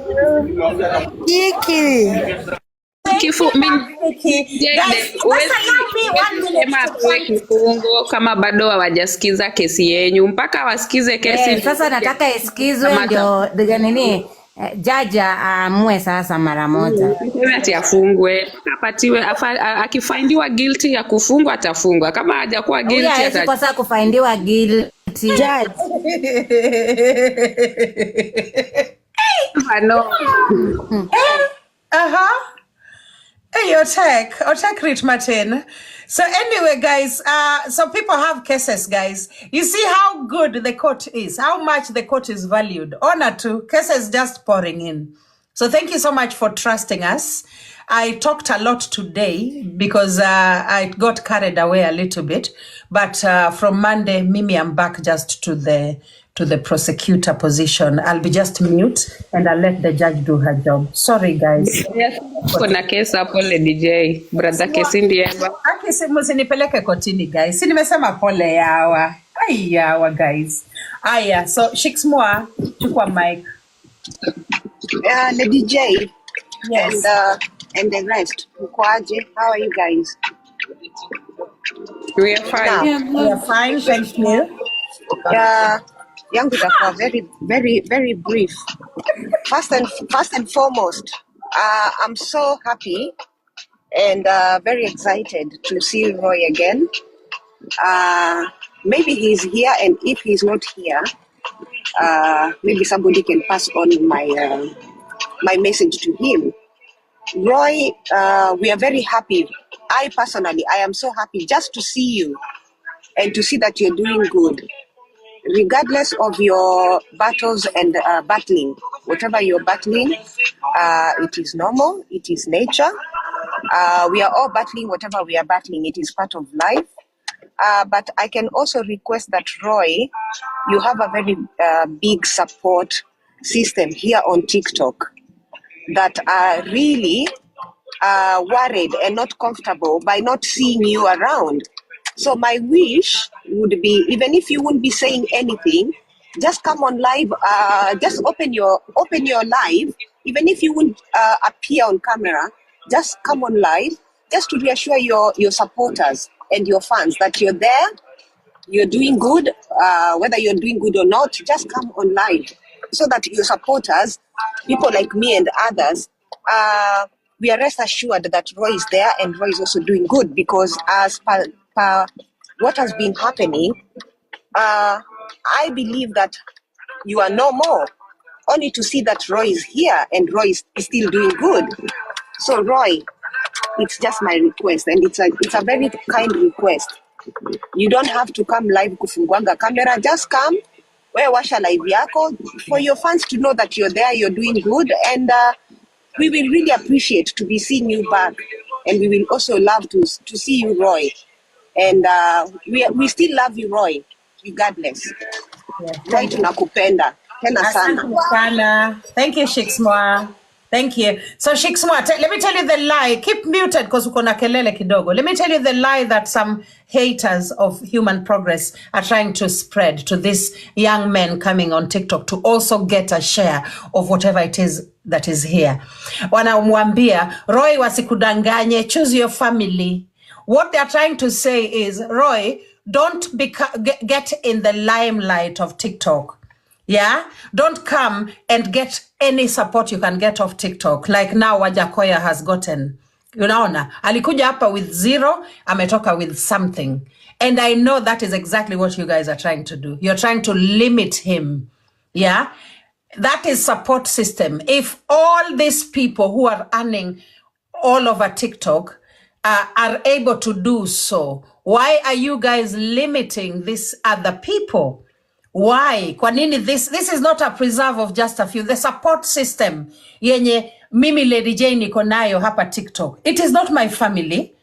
Right now I'm going away with how much? How many for how many thousands of coins? Let me see how you can easily look at the ranking there and see how many coins I've gathered, I've collected in this live. How many? Look at the rankings there. Let me check. You can easily tell. I'm number 5. Can you mute? Oh, Roy is back. Okay, I'm number 5 in that whatever ranking right now. I've got over 40,000 coins. It is 40,000 and some more, some change. So why is it mimi Lady J niko na hiyo support system na kuja live natoka na 40k coins in one live? That is around 30,000 Kenya shillings. Kwa nini? Na wewe mtu mwingine aezi kuja apate something even small. Kwa nini mimi niko na support system na Roy hana? So guys, stop your hypocrisy. Stop your hypocrisy. Wacheni kulimit watu. Ati, oh, Roy, choose your family. Your familia yako. Wewe mwenyewe uliongea last na familia yako lini? When did you last, you yourself, ask yourself, when did you last talk to your family? Be real, be truthful. Wacheni kudanganya watu. Be honest. Hala. Aya, back to what I'm talking about now. Roy is now back. Hapa kwa nini? Let me put him up before the judge drops. The reason I've kept the judge here is because of Roy. Aya, Roy, chukua mic. Hello guys. Hello Lady J. Hello, kuja na TV. Kuja na TV, please. Ni kuja na? Camera. How are you? Oh, camera. Hey. Sawa, acha nikamna camera. Yeah.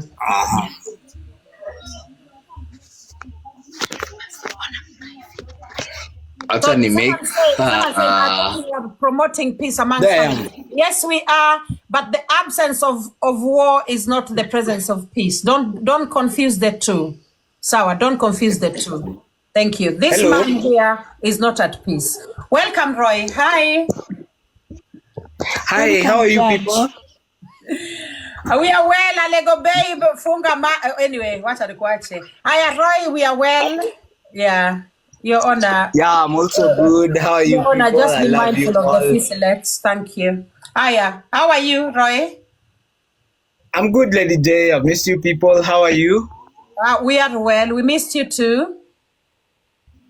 How is everyone? Everyone is okay. We are Missed okay, you. Roy. We are so Yeah, I'm happy okay. that I'm you are okay. I'm alive. sorry. I went a little bit missing. I'm sorry, you guys. I love you all. I have We love you. nothing but the love for you people. I love you all. Thank you for being there for me. Thank you for. I might have done some mistakes, but guys, forgive me. I'm around, guys. I love you all. Okay, Roy. Roy, why do you look so skinny, Yawa? Have you been eating, Yawa? We Unakula love you. wacha I've nikuweke been kwa meeting big you screen. guys. Wacha nikuweke kwa big screen kwa sababu you don't look. Kwenda huko. Umekuwa ukikula kweli? Ama wamekuweka na njaa hapo? Yes, kidogo. Niko sawa, Lady J. How are you? I'm well. Nice to see you. I was so worried about you, you know. No, I'm okay. I'm okay. I'm okay, Lady J. Okay, I'm glad to I'm see okay. you. Niko sawa. Ati nimekonda. Inabidi tu saa zingine hata while unajua lazima ukonde. Maybe nilienda kulima. Niko sawa lakini. Yeah, watu wanasema umelose. Unaona comment section. Wanasema umelose. It's okay. It's okay. It's okay for a normal human being. Unajua mimi ni mwanaume. Maybe I went hustling somewhere else. Yeah, okay. So tell us why you're here today. No, I just thought it wise. I didn't have to get myself online. Then I thought it wise to use someone else's and maybe say hi to you people. That was the only reason. I saw you live and I said, no, let me say hi to Lady J. She's been my mentor. She's been a strong one on my side. Thank you. And that's why I said, no, I just have to say hi no matter what it takes. Thank you so much. Thank you. Yeah, and I said, like, I just have to do it because I know you guys have always been there for me. I love you all, by the way. Nimekuwa off sana. I don't know what's going on. I don't know what's transpiring, but that's not our business. Our business is all I know you love, Lady